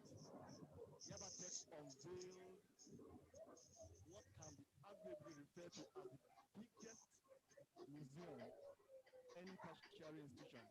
I want to please implore the Wited executive to ensure that they take our guests around that edifice.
Thank you, everyone. I hope you can hear me clearly. I can't hear the sound too clearly on my end, but I'd like to start by saying a good morning and greetings to everyone, all protocols duly observed. As we all know, this has been a year like no other, and I hope you and your families are all well and safe. I didn't hear the introduction at first, so I'm going to reintroduce myself. My name is Judith Odugbeson Akinsho, and it is a distinct privilege and an honor for me to be able to share a goodwill message on behalf of the family of the late Chief Mrs. Felicia Bimbola Odugbeson, one of the founding facilitators of Wited and the first female rector of Yaba College of Technology. I remember myself attending many of these type of conferences with my mom, and she would take us everywhere with her. So this brings back lots of memories for me. The conceptualization of Wited many decades ago was a simple one, that the girl child and ultimately women would have no barriers to their pursuits of excellence, and in demonstrating their innate leadership abilities, particularly across the STEM programs, in the academia, in the non-academia, and in their entrepreneurial endeavors. Over time, that idea of Wited has become a Pan-African movement that within each chapter inspires thought leadership, collaborative advocacy, impactful projects, and great strides towards achieving Wited's long-term objectives. This year's International Hybrid Conference, I'm sure without exaggeration, is a unique, long-awaited event, and the list of participants and speakers is quite impressive. By joining the conference and engaging across an outstanding mix of sessions, discussing relevant topics and aligning on future strategies for sustainable development in Africa. You're helping to power the thriving community that is Wited. In the style of my late mother, not only must we be visionary thinkers, we must also be doers who execute with precision and compassion. On behalf of my father, Otumba Anthony Olusegun Dugbeson, my siblings and our families, I express our sincere gratitude for the invitation to attend this conference and the continued recognition that is accorded to our late matriarch.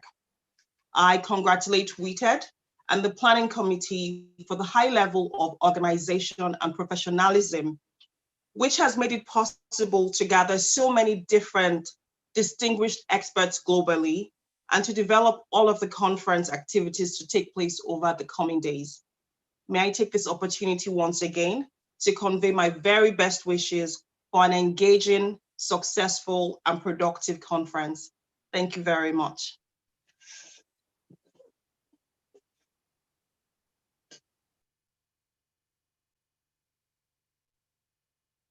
Thank you. That was a good message from the family of late Chief Mrs. F.A. Odubeson.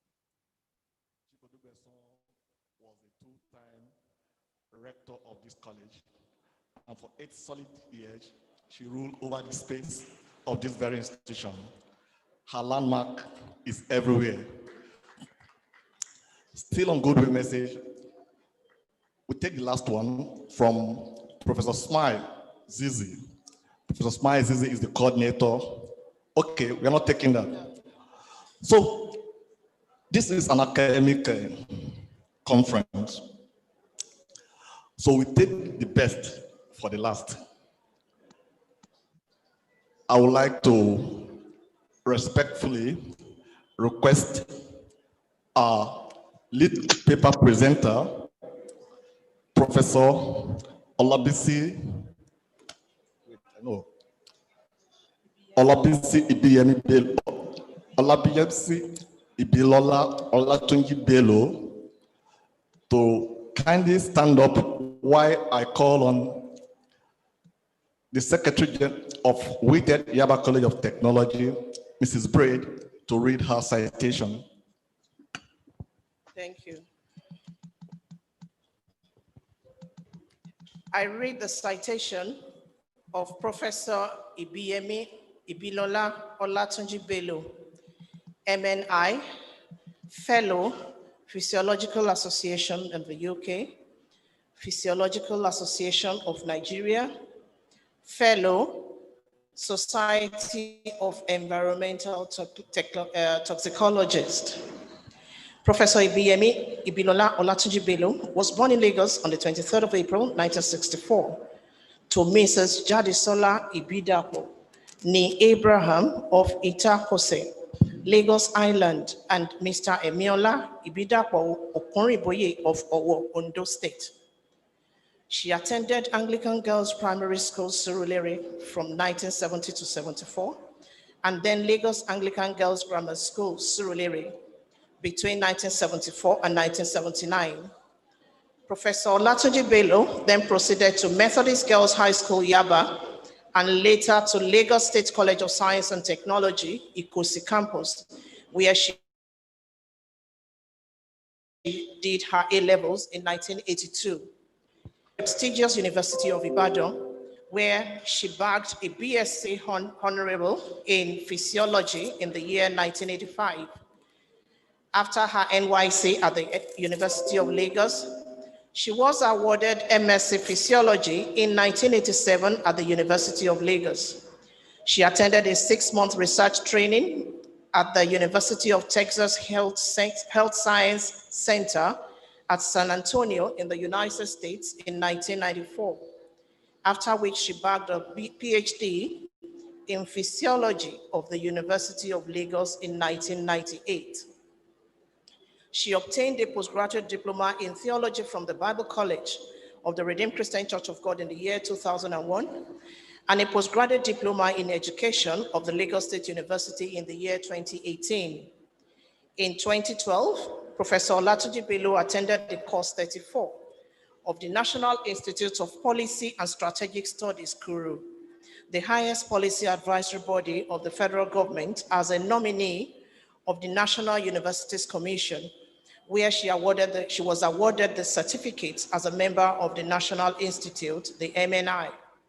She was awarded a fellowship of the Physiological Society of UK in the year 2017, which was shortly followed by the Fellowship Award of the Physiological Society of Nigeria. She was appointed a Fellow of the Society of Environmental Toxicology and Pollution Mitigation in the year 2019.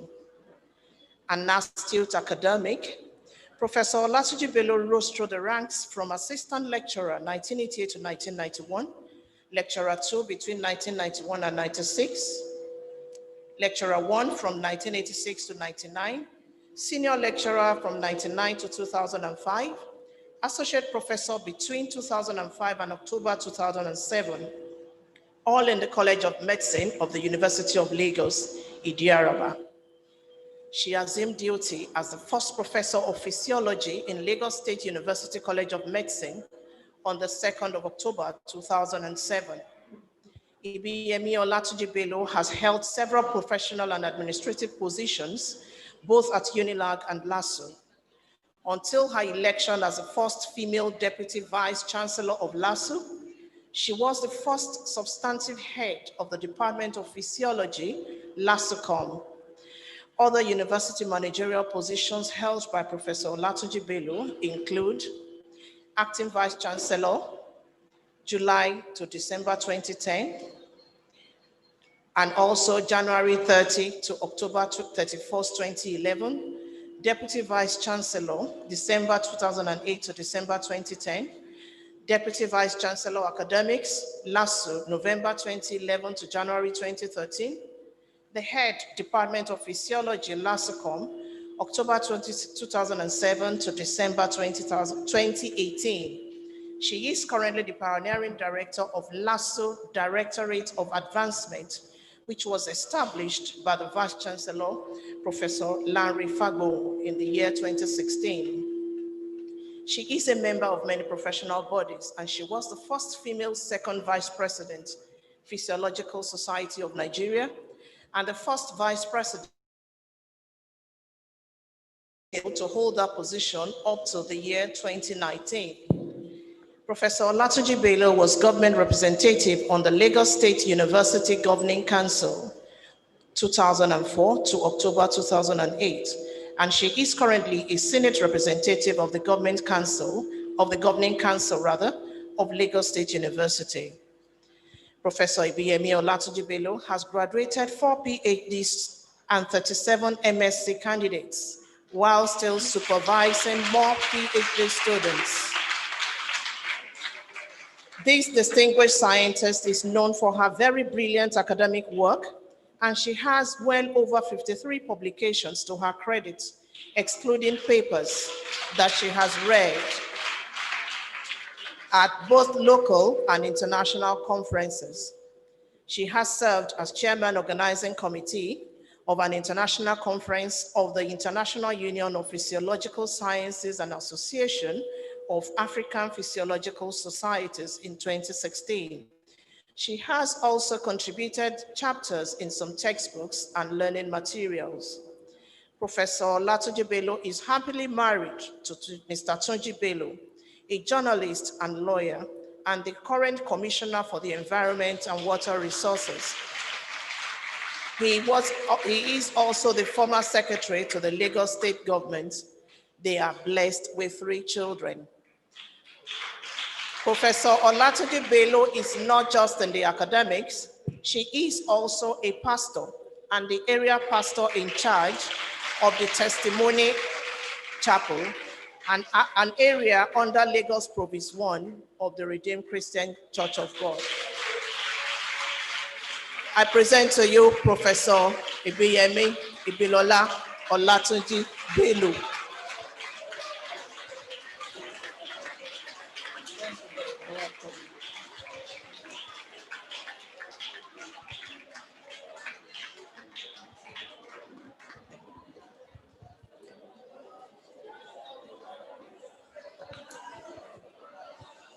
Wow.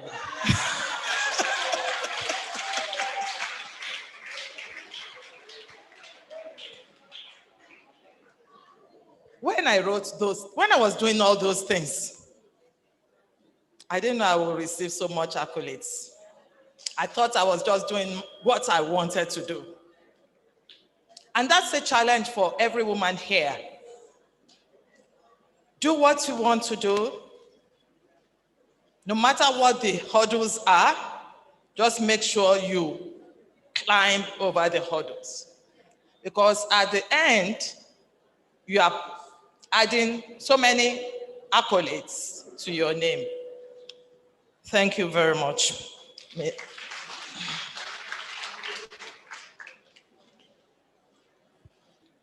Your Excellency, the First Lady of Lagos State, Dr. Mrs. Ibijoke Sanwo-Olu, ably represented by my darling sister, Mrs. Ogundimu. Let me tell you one thing.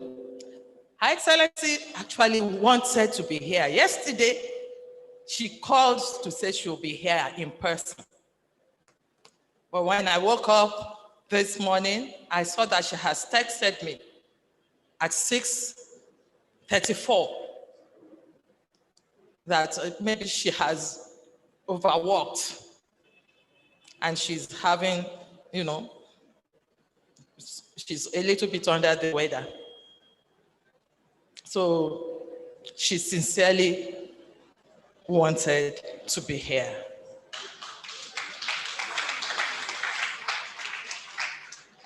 And thank you, Mrs. Ogundimu, for, I'm sure they just called you this morning, for filling the gap. God bless you. Your Excellency, the wife of the Deputy Governor, Mrs. Oluremi Hamzat, ably represented by my darling sister, Okoniwa Kausu Okoniwa, Mrs. Kehinde Ajala. She's the wife of the chairman of the Odiolowo local governments. Moshi. Okay.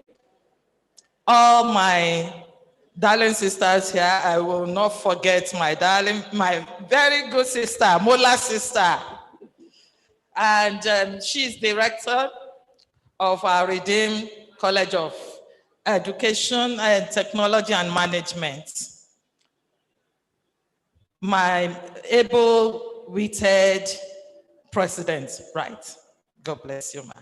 And the representative of the rector, God bless you. And all our mothers, thank you, ma, for the recognition. I want to appreciate the entire members of Wited for giving me this opportunity. As you all know, I'm a physiologist.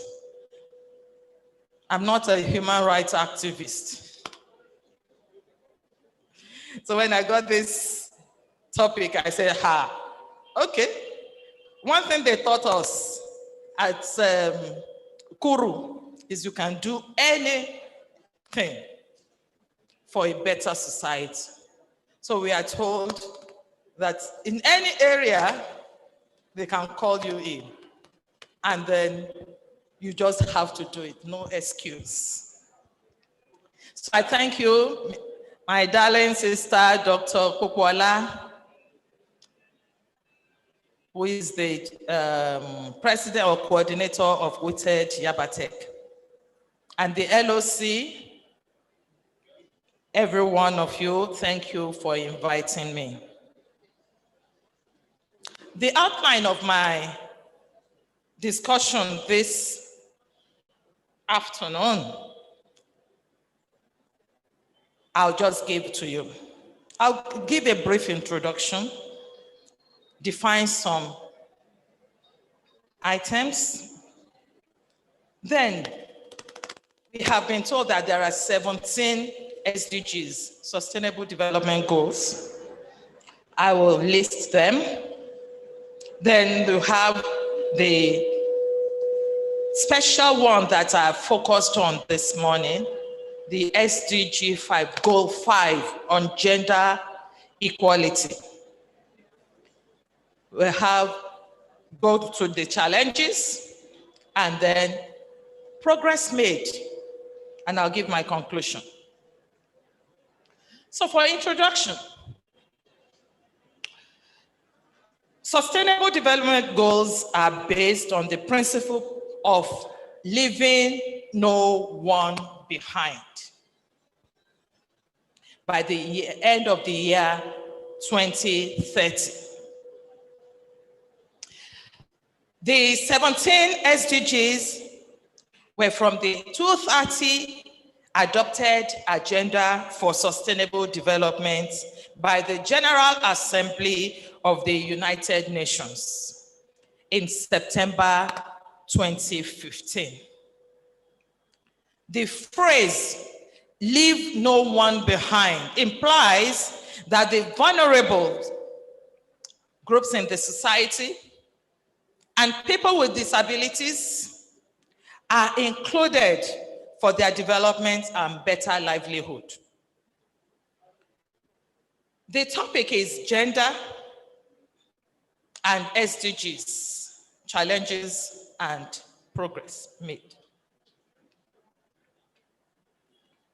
We want to define gender. It is defined as a range of characteristics pertaining to and differentiating between masculinity and femininity, boys stroke men, and girls stroke women. Gender is also defined by the World Health Organization as the result of socially constructed ideas about the behavior, actions, and roles a particular sex performs. I will explain this. This is in terms of sociology. In some society, boys are not allowed to enter the kitchen. So the gender discrimination is already, you are starting from home. Because it's a socially constructed idea that boys and men should not be in the kitchen. They shouldn't cook. What do? And with all our children that are abroad. So the wife, after giving birth, she will be doing all the cooking, taking care of the baby, doing night. No, it's not done. There must be equal distribution of duties. So that's the definition of gender. Some of us have believed that the actions and roles are for a particular sex. The other sex is supposed to do nothing or should be at the background. In some areas of our society, women are not supposed to be where their husbands are. Even when they are doing weddings, women are segregated from the men. Social discrimination against women.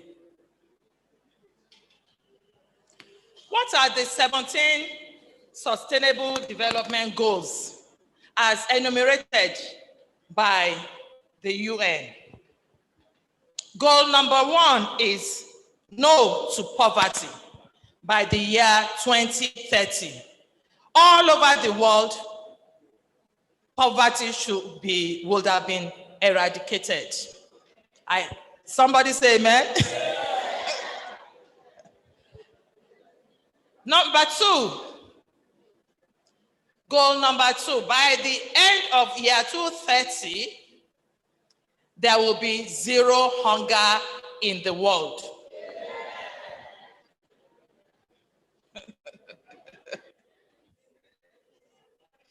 Amen. Goal number 3, because we all hear these SDGs. We don't really know the goals.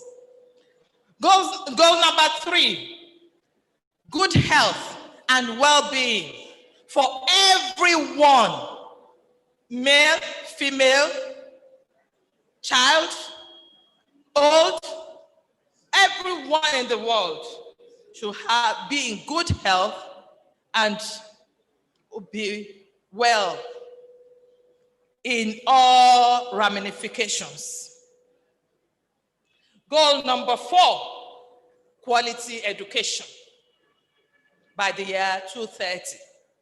And goal number 5, which I am going to talk about, is gender equality. SDG 5. Goal number 6, by the year 2030, how many years from now? There will be clean water and sanitation all over the world. Goal 7, affordable and clean energy. Goal number 8, decent work and economic growth for every nation, every society, everyone by the year 2030. And goal 9 is about industry, innovation, and infrastructure. Goal number 10, there will be reduced inequality in all ramifications. No more discrimination. No more discrimination against disabilities, against gender, against anything. There will be reduced inequality. And 11, sustainable cities and communities. 12, responsible consumption and production. So we don't consume irresponsibly, and we make sure that as we consume, we produce. Climate action. Because of the climate change, all nations should be well aware of the climate change and take action by year 2030. The SDG is about everything. So life below water also will be improved. Life on land, number 15. Number 16, peace and justice, strong institutions. And the final one, goal 17, partnerships to achieve the goal. So, as I said, my discussion is focused on SDG 5, gender equality. Before we can attain gender equality, let us know what gender inequality means. It's the social process in which women and men are not treated as equals. A social process, whether in the office, whether at home, wherever you are, when women are being discriminated against,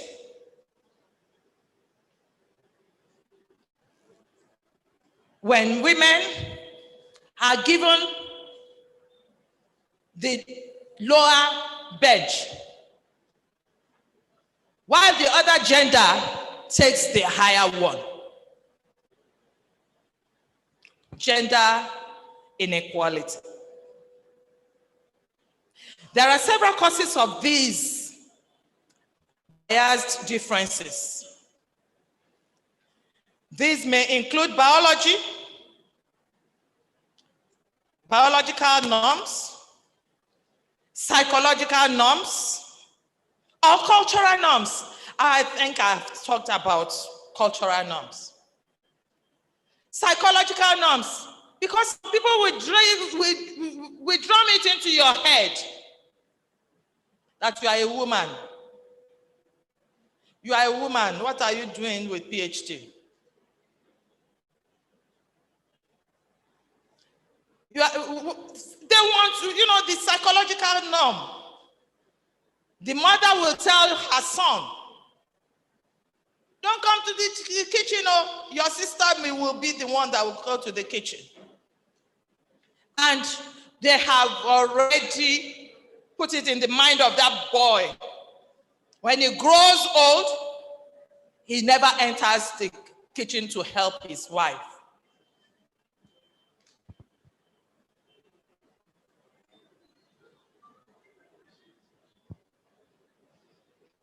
Of course, biological norms.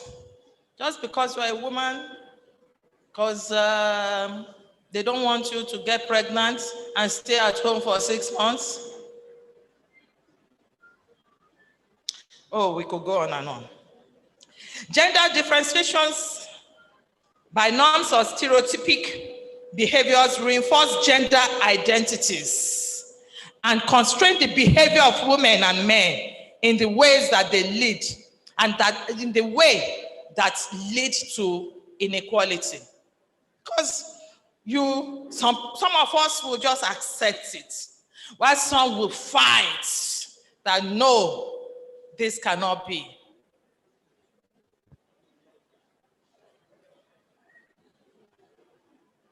Gender is a primary marker of social and economic stratification, and as a result of exclusion. Because when you are stratified, you are separated. When they are considering, they only think of the women when they need numbers. But when they are sharing, when they are sharing goodies, you will never find them there. That's when they say, no, we are doing men talk. This is not for women. Women should not be involved. What do you know? So SDG 5 therefore aims to achieve gender equality by ending all forms of discrimination, violence, and any harmful practices against women and girls in the public and private spheres. It also calls for the full participation of women and equal opportunities for leadership at all levels of political and economic decision making.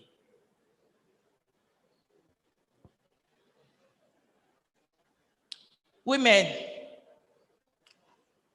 do I have women here? Are you ready to take your seat at the table? You must take your seat at the table. No matter what, be determined that that seat in the boardroom, if there are going to be 20 members in that board, there should be 10 women. That is gender parity. But some of our organizations, when they set up committees, they put all men. And some of us will be looking, you have to talk, voice it out. There must be gender balance. In any committee that is formed in the university, in all our institutions, if there's no woman, that committee is invalid.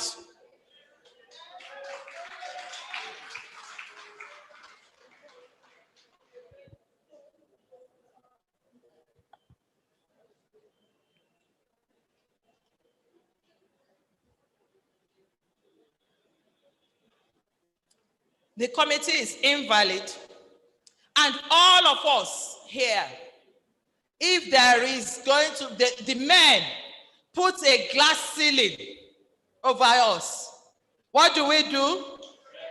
You must shatter it.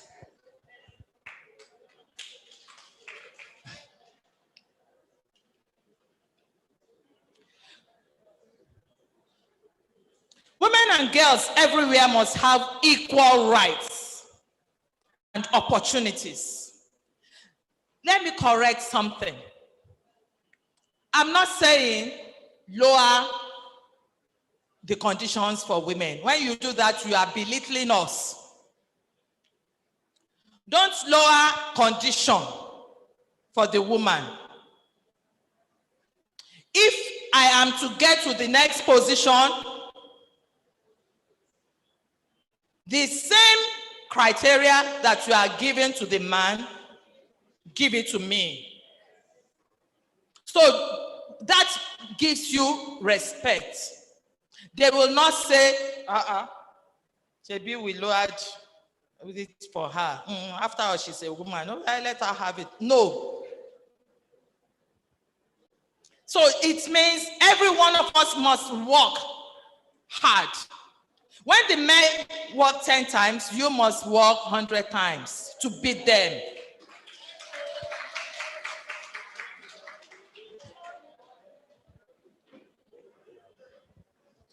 Women's equality and empowerment, though is one of the SDGs, it is also integral to all dimensions of inclusive and sustainable development.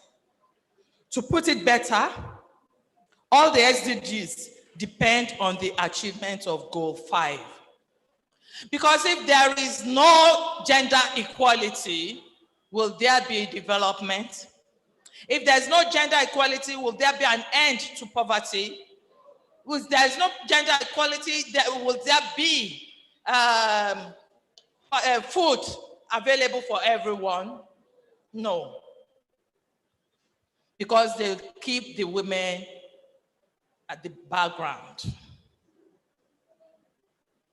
So this SDG 5 targets 1, an end to all forms of discrimination against all women and girls everywhere.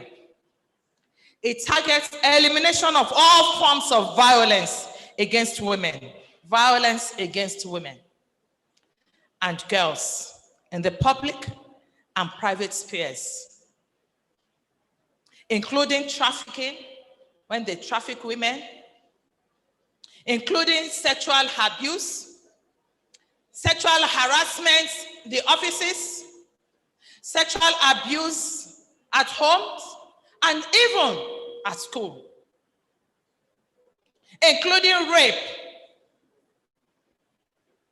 and other types of exploitation. Why should the other gender exploit women?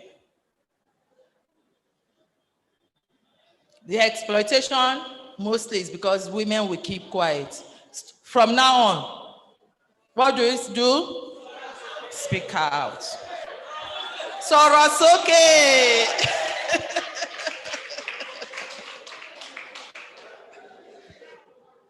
Importance of SDG 5. SDG 5 is a fundamental human right. The goal, gender equality, is our right. It's a fundamental right.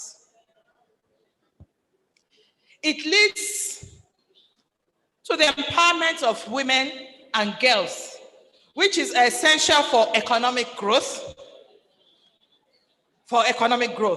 It will promote social development.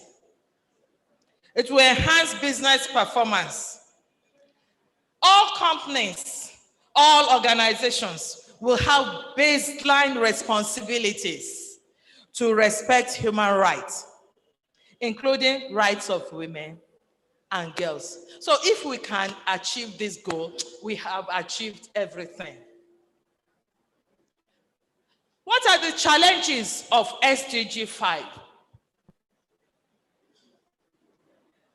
The most common one is sexual assault or harassment.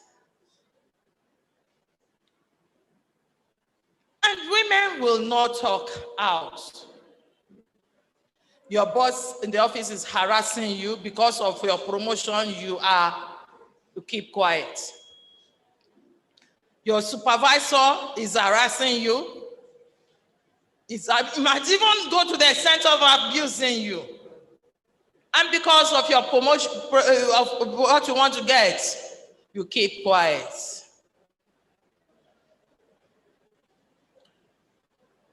Those are the challenges when we don't speak out. How do we achieve gender equality? Sex discrimination in employment. Some people, before they employ, they would have gazetted it. We have 20 positions.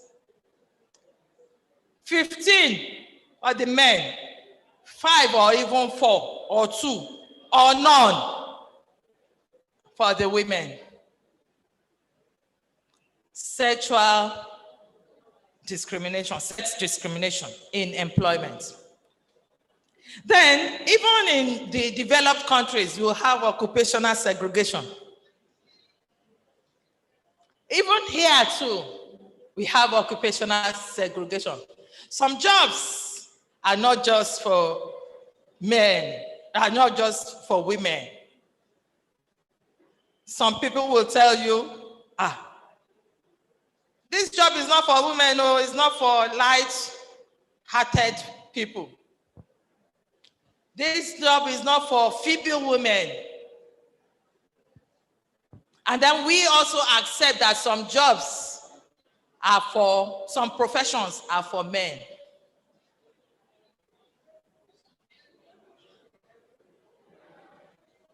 Then you have pay gap or unequal pay. Just because you are a woman, you have the same qualifications, you have the same number of years of experience, you have everything the other man has, and they employ both of you. The man will get a higher pay. That's what's happening in America, a very developed country. They still discriminate with pay, their salaries for women and men. Maybe in some organizations, but generally. Then there's gender inequality in elementary and middle schools. There's gender differences in degree choices. Some of us will just want, they want to go into, men should not be nurses. Who said there are male nurses? There shouldn't be any discrimination when you want to think of whatever you want to do, architecture. Some females also climb mountains. Some females do geology. They're geologists. So don't let us discriminate against any degree. That this is for men, this one is for the female gender. Women are promoted less often than men. Hello? Am I talking? Women are promoted less often than men. Fear of asking to be paid what you are worth is also an, for me. Because you don't want to lose the opportunity. You know you are worth 300,000 naira as salary, and they are offering you 80,000 or 100,000. And they will ask you, what do you want to collect as salary? And we say, anything you have. Just give me. Discriminating against your own self. You don't know your worth. Don't sell yourself cheap. Nobody is cheap here. You are all highly educated. You get what you are worth. Don't go below what you are worth.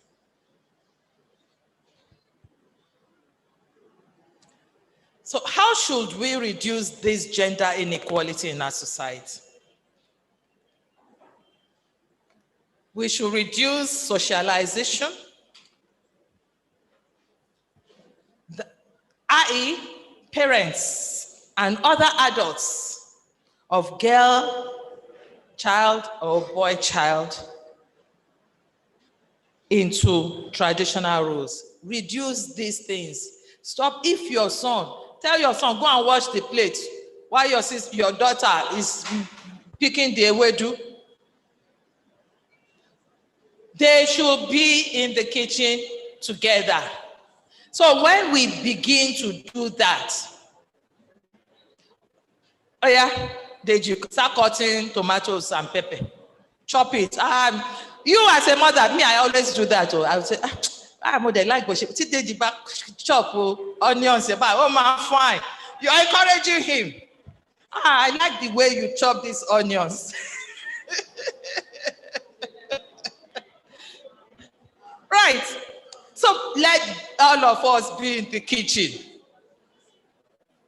And because we won't discriminate when you are reading, we are going to study.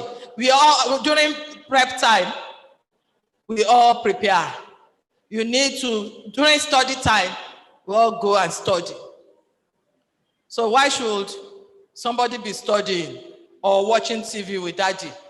And the other one, mommy and the daughter, are sweating in the kitchen. We should reduce that kind of socialization. We should confront gender stereotyping by populists and news media. News media, they should also help in getting the messages across. You know that men of the fifth realm, what do you call them now? The journalists,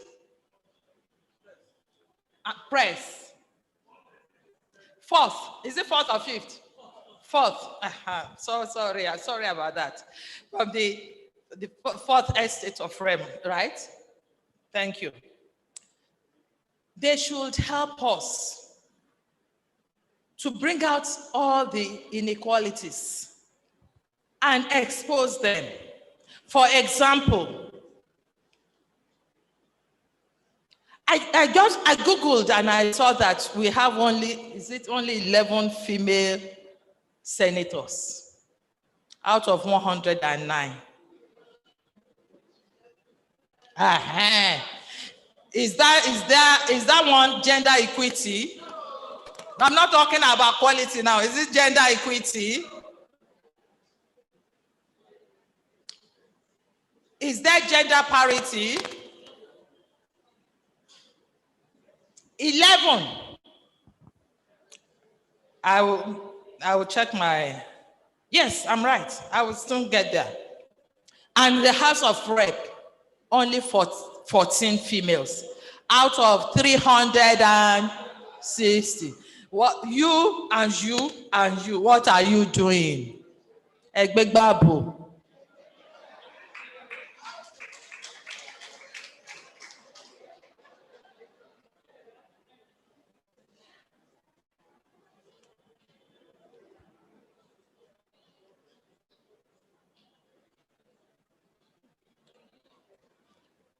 We should increase public consciousness on the consequences of rape and sexual assault, sexual harassment, and pornography. When we increase, we do advocacies, all the organizations here, one advocacy or the other, let's just increase public consciousness. Consequences of rape and sexual assault. I know that the government of Lagos State, they are working very hard concerning this rape and violence against women. If anyone is convicted of rape, it's life imprisonment. And if you are a victim, and you keep quiet, if you are a victim of rape and you keep quiet, and government finds out, you are going 2 years imprisonment. So what is government saying? Soros, okay.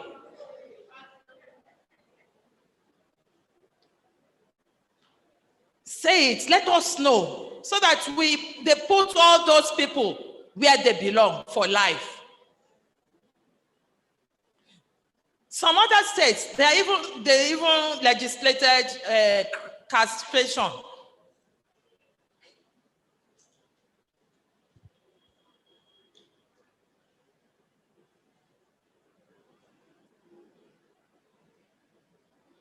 We should have legal framework for the gender equality.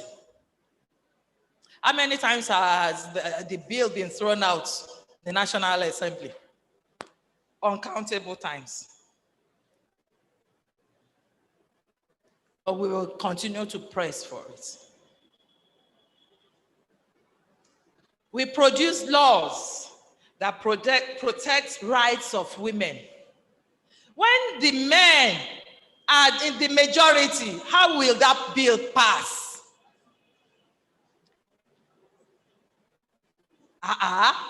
Hello? 360 to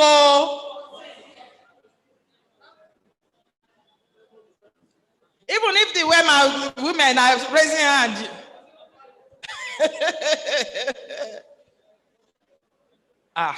So you see,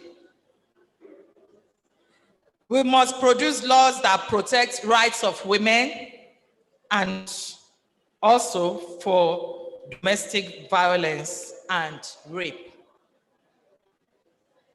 Progress so far, achieved so far. One thing is sure, the progress is extremely slow, very low.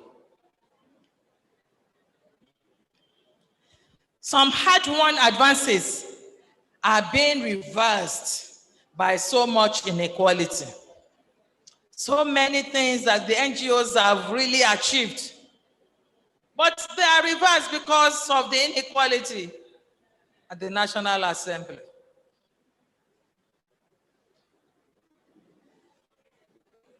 They are reversed due to changes in the climate, with all the disasters that is going all around. They are being reversed by so much insecurity, conflict, and exclusionary politics. Women, it's only when they need us to vote that they will remember us.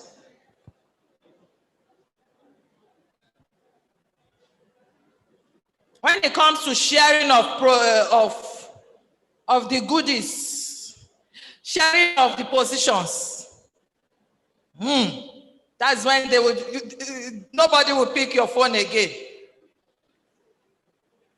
That is why we are slowing down. No country has achieved gender equality. Even the most developed countries of the world, they have not achieved gender equality. What most countries have is 1/4 of seats in the boardroom. 1/4 at most. Our own is not even up to 1/4. In the boardroom, anyone that has 1/4 in the boardroom has tried. But it's not. It should be equal, 50-50. Amen.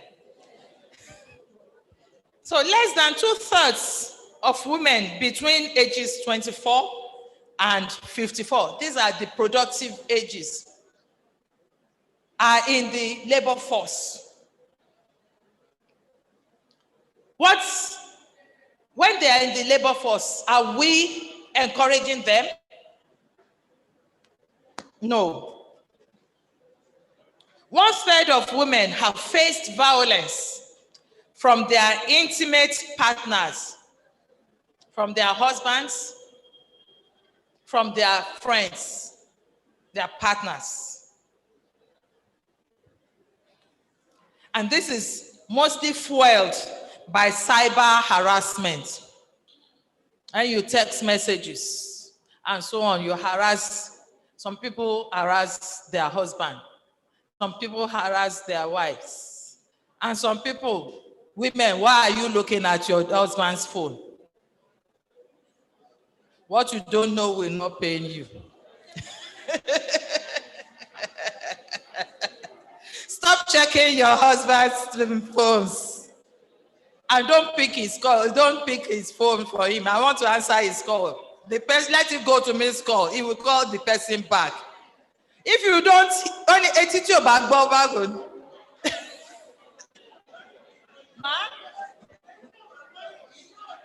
Attitude back. Inú ò ní bàjẹ́. Why are you bringing, you want to unsettle yourself?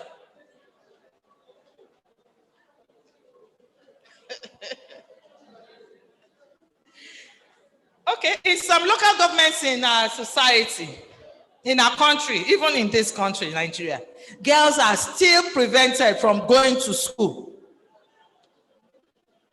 Some girls, they just say, why do you want to go to school? Or you are going, maybe you will still end up in the kitchen.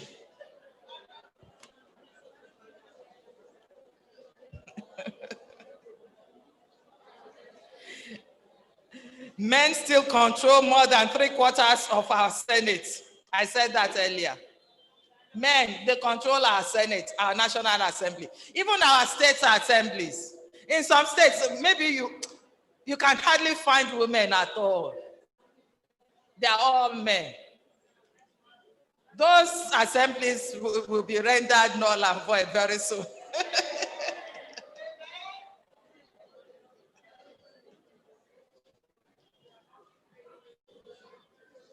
So women in some parts of our country are largely excluded from peace processes. When they are making peace moves, they tell the woman, what do you know? Shut up. They're excluded from making peace moves, peace processes. But our Lagos State has enacted laws that is in support of the right of women, has enacted laws that will deal with all convicts, all rapists, and then anyone that is violent against his wife, anyone that batters his wife, is going to stay in the prison for how many years? Life. So in conclusion, my dear distinguished guests on the high table, and my beautiful women, we are very far from achieving these SDGs. All the 17 of them, we are far from it. And it's 2030 is round the corner. Legal frameworks must be speedily put in place for gender equality in all spheres of life. For example, at home, there must be a legal framework for there should be no gender discrimination at home.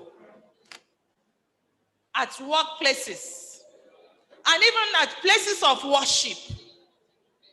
In some places, they say women should not be pastors. Women should not give sermon. And in the other religion, women are not supposed to be heard. They even put them somewhere else.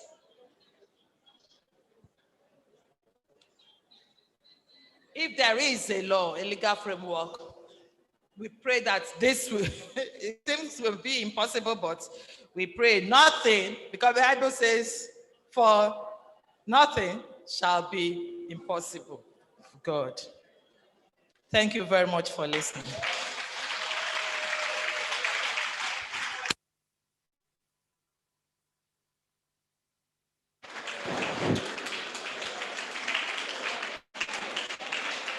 We can do better.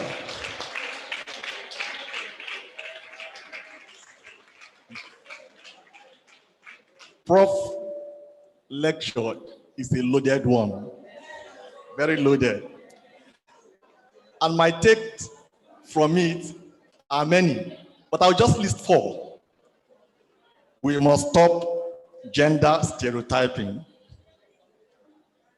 The right of a woman must be protected.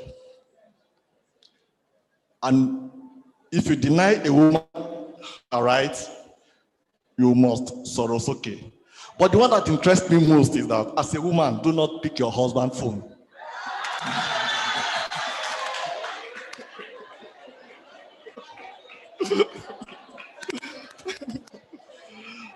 Distinguished ladies and gentlemen, we are gradually winding down.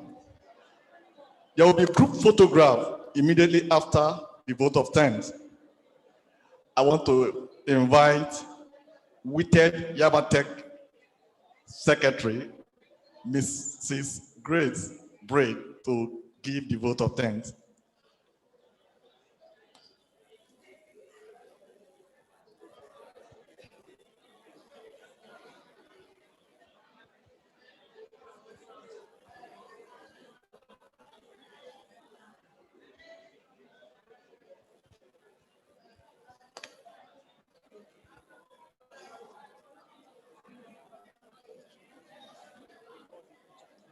Okay, I have just been informed that before the vote of thanks, there will be presentation of gifts. So I want to invite the Wited coordinator, Dr. Pokola. Please come to the podium.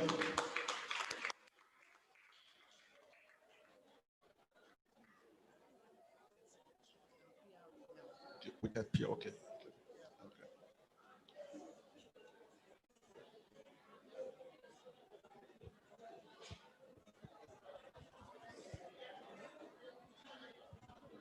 Yes, it's good to be back. After this little, after Prof's lecture, we am encouraged that we will get there.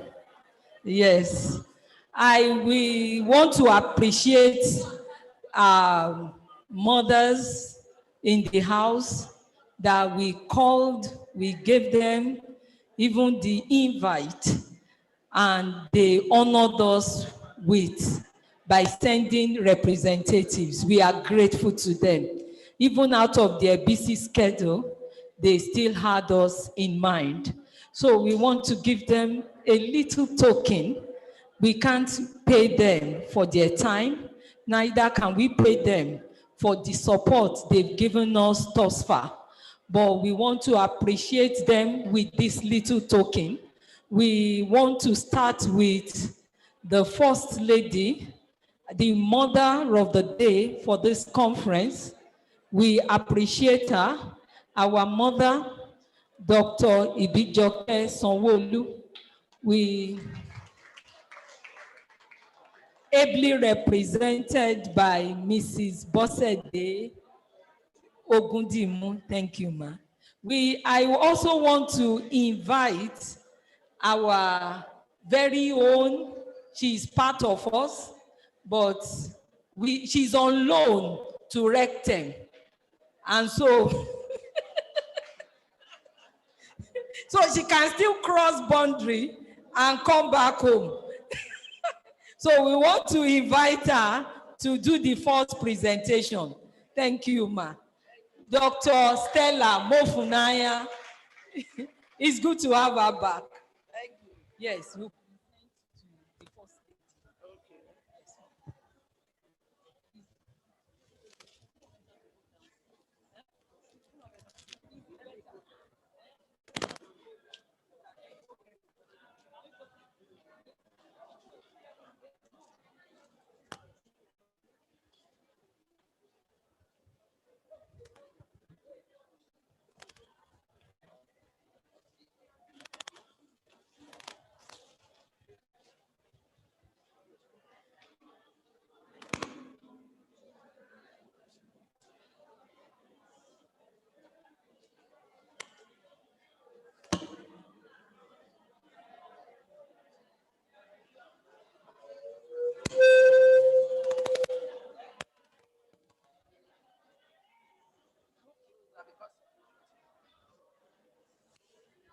Praise the Lord. On behalf of Wited Yabatech chapter, I hope you can see the beautiful gift.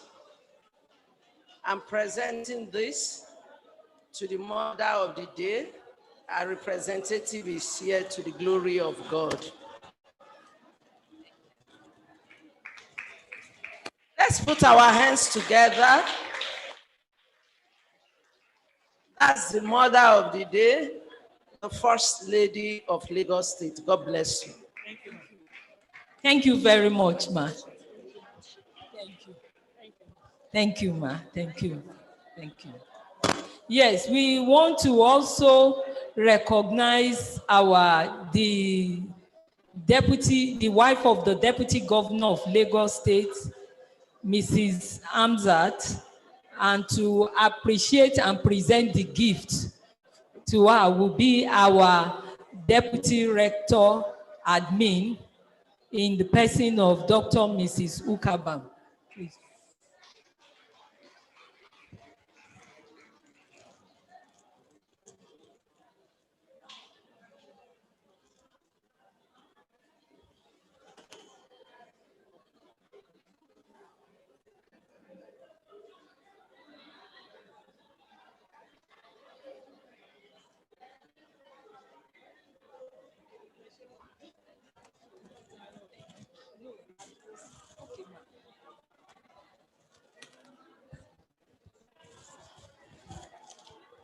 On behalf of Yabatech, Wited, we are presenting the Deputy Governor's wife of Lagos State this present for being part of this program. So we appreciate you, ma.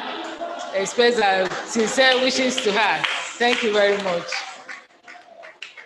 Thank you, ma. Thank you, ma. Yes, we now invite the Deputy Rector from Ilaro Polytechnic, yes, to come and do justice by presenting the gift to our speaker for today, our mother, our supporter. I'm sure we all know that she supports the cause of women passionately. We sincerely appreciate her, and we are privileged to be mentored by her, Professor Ibiyemi Olatunji Bello. Thank you.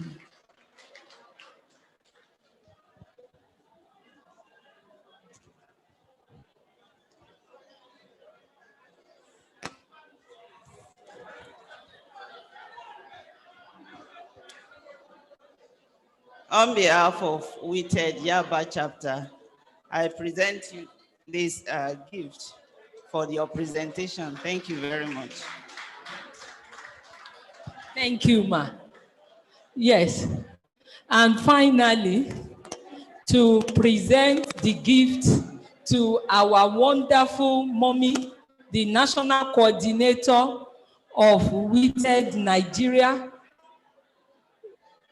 we invite Dr. Achilike, who is representing the rector of Akanu Federal Polytechnic, to come and present to Dr. Mrs. Amadi, Dr. Regina Amadi.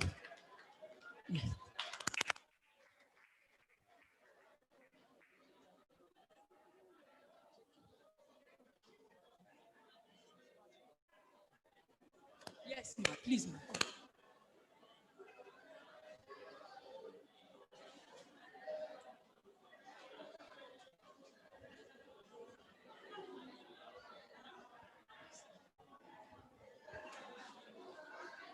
Ladies and gentlemen, on behalf of Yaba College of Technology, Lagos.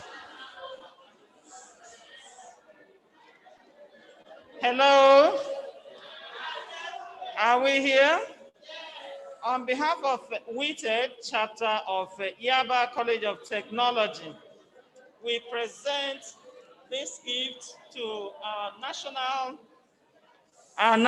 coordinator, who has been very dogged and supportive of the organization. Congratulations, ma'am. Thank you. Thank you. Yes, that brings us to the end of the gift presentation. We just want to have a group photograph.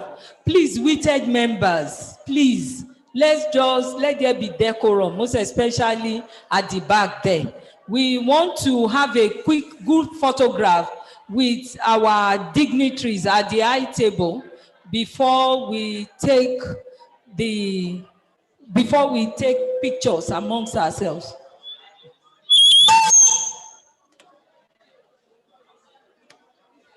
Group photo.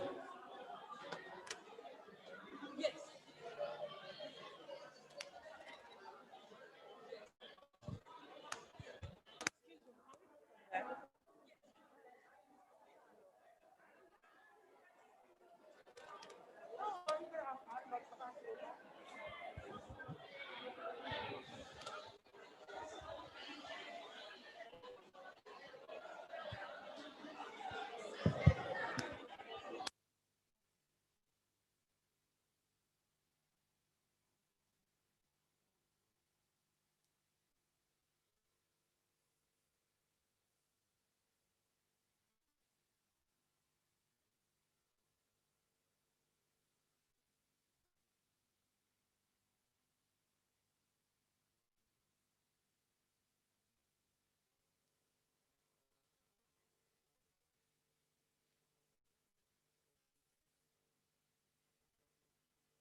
Hello. We've just ended the first part of this conference. The technical section will commence by 2:30 at catering restaurant at Food Tech Building. Food Tech Building. You all agree with me that for A and B? Okay. Food Tech Building, second floor, A and B. That is where the technical section will hold. We want to appreciate our guests. We thank you for coming. We want to appreciate staff and students. We thank you for coming. I want to appreciate everybody. It has been a very wonderful opening ceremony. Let me inform here that it was streamed live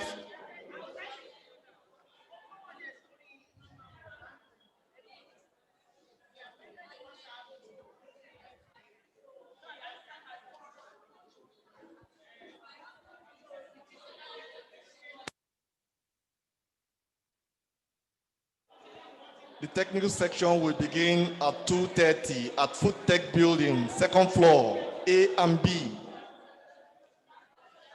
This is for the information of people that will be taking part. Please don't go back to your offices. So,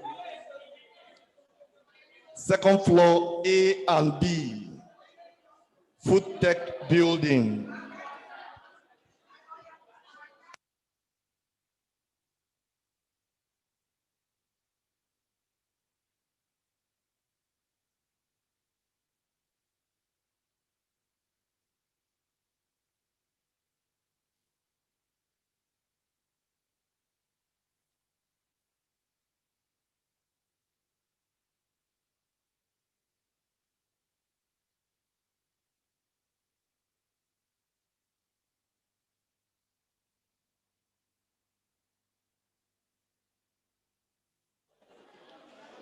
This program was also live on Yabatech Radio 89.3 FM.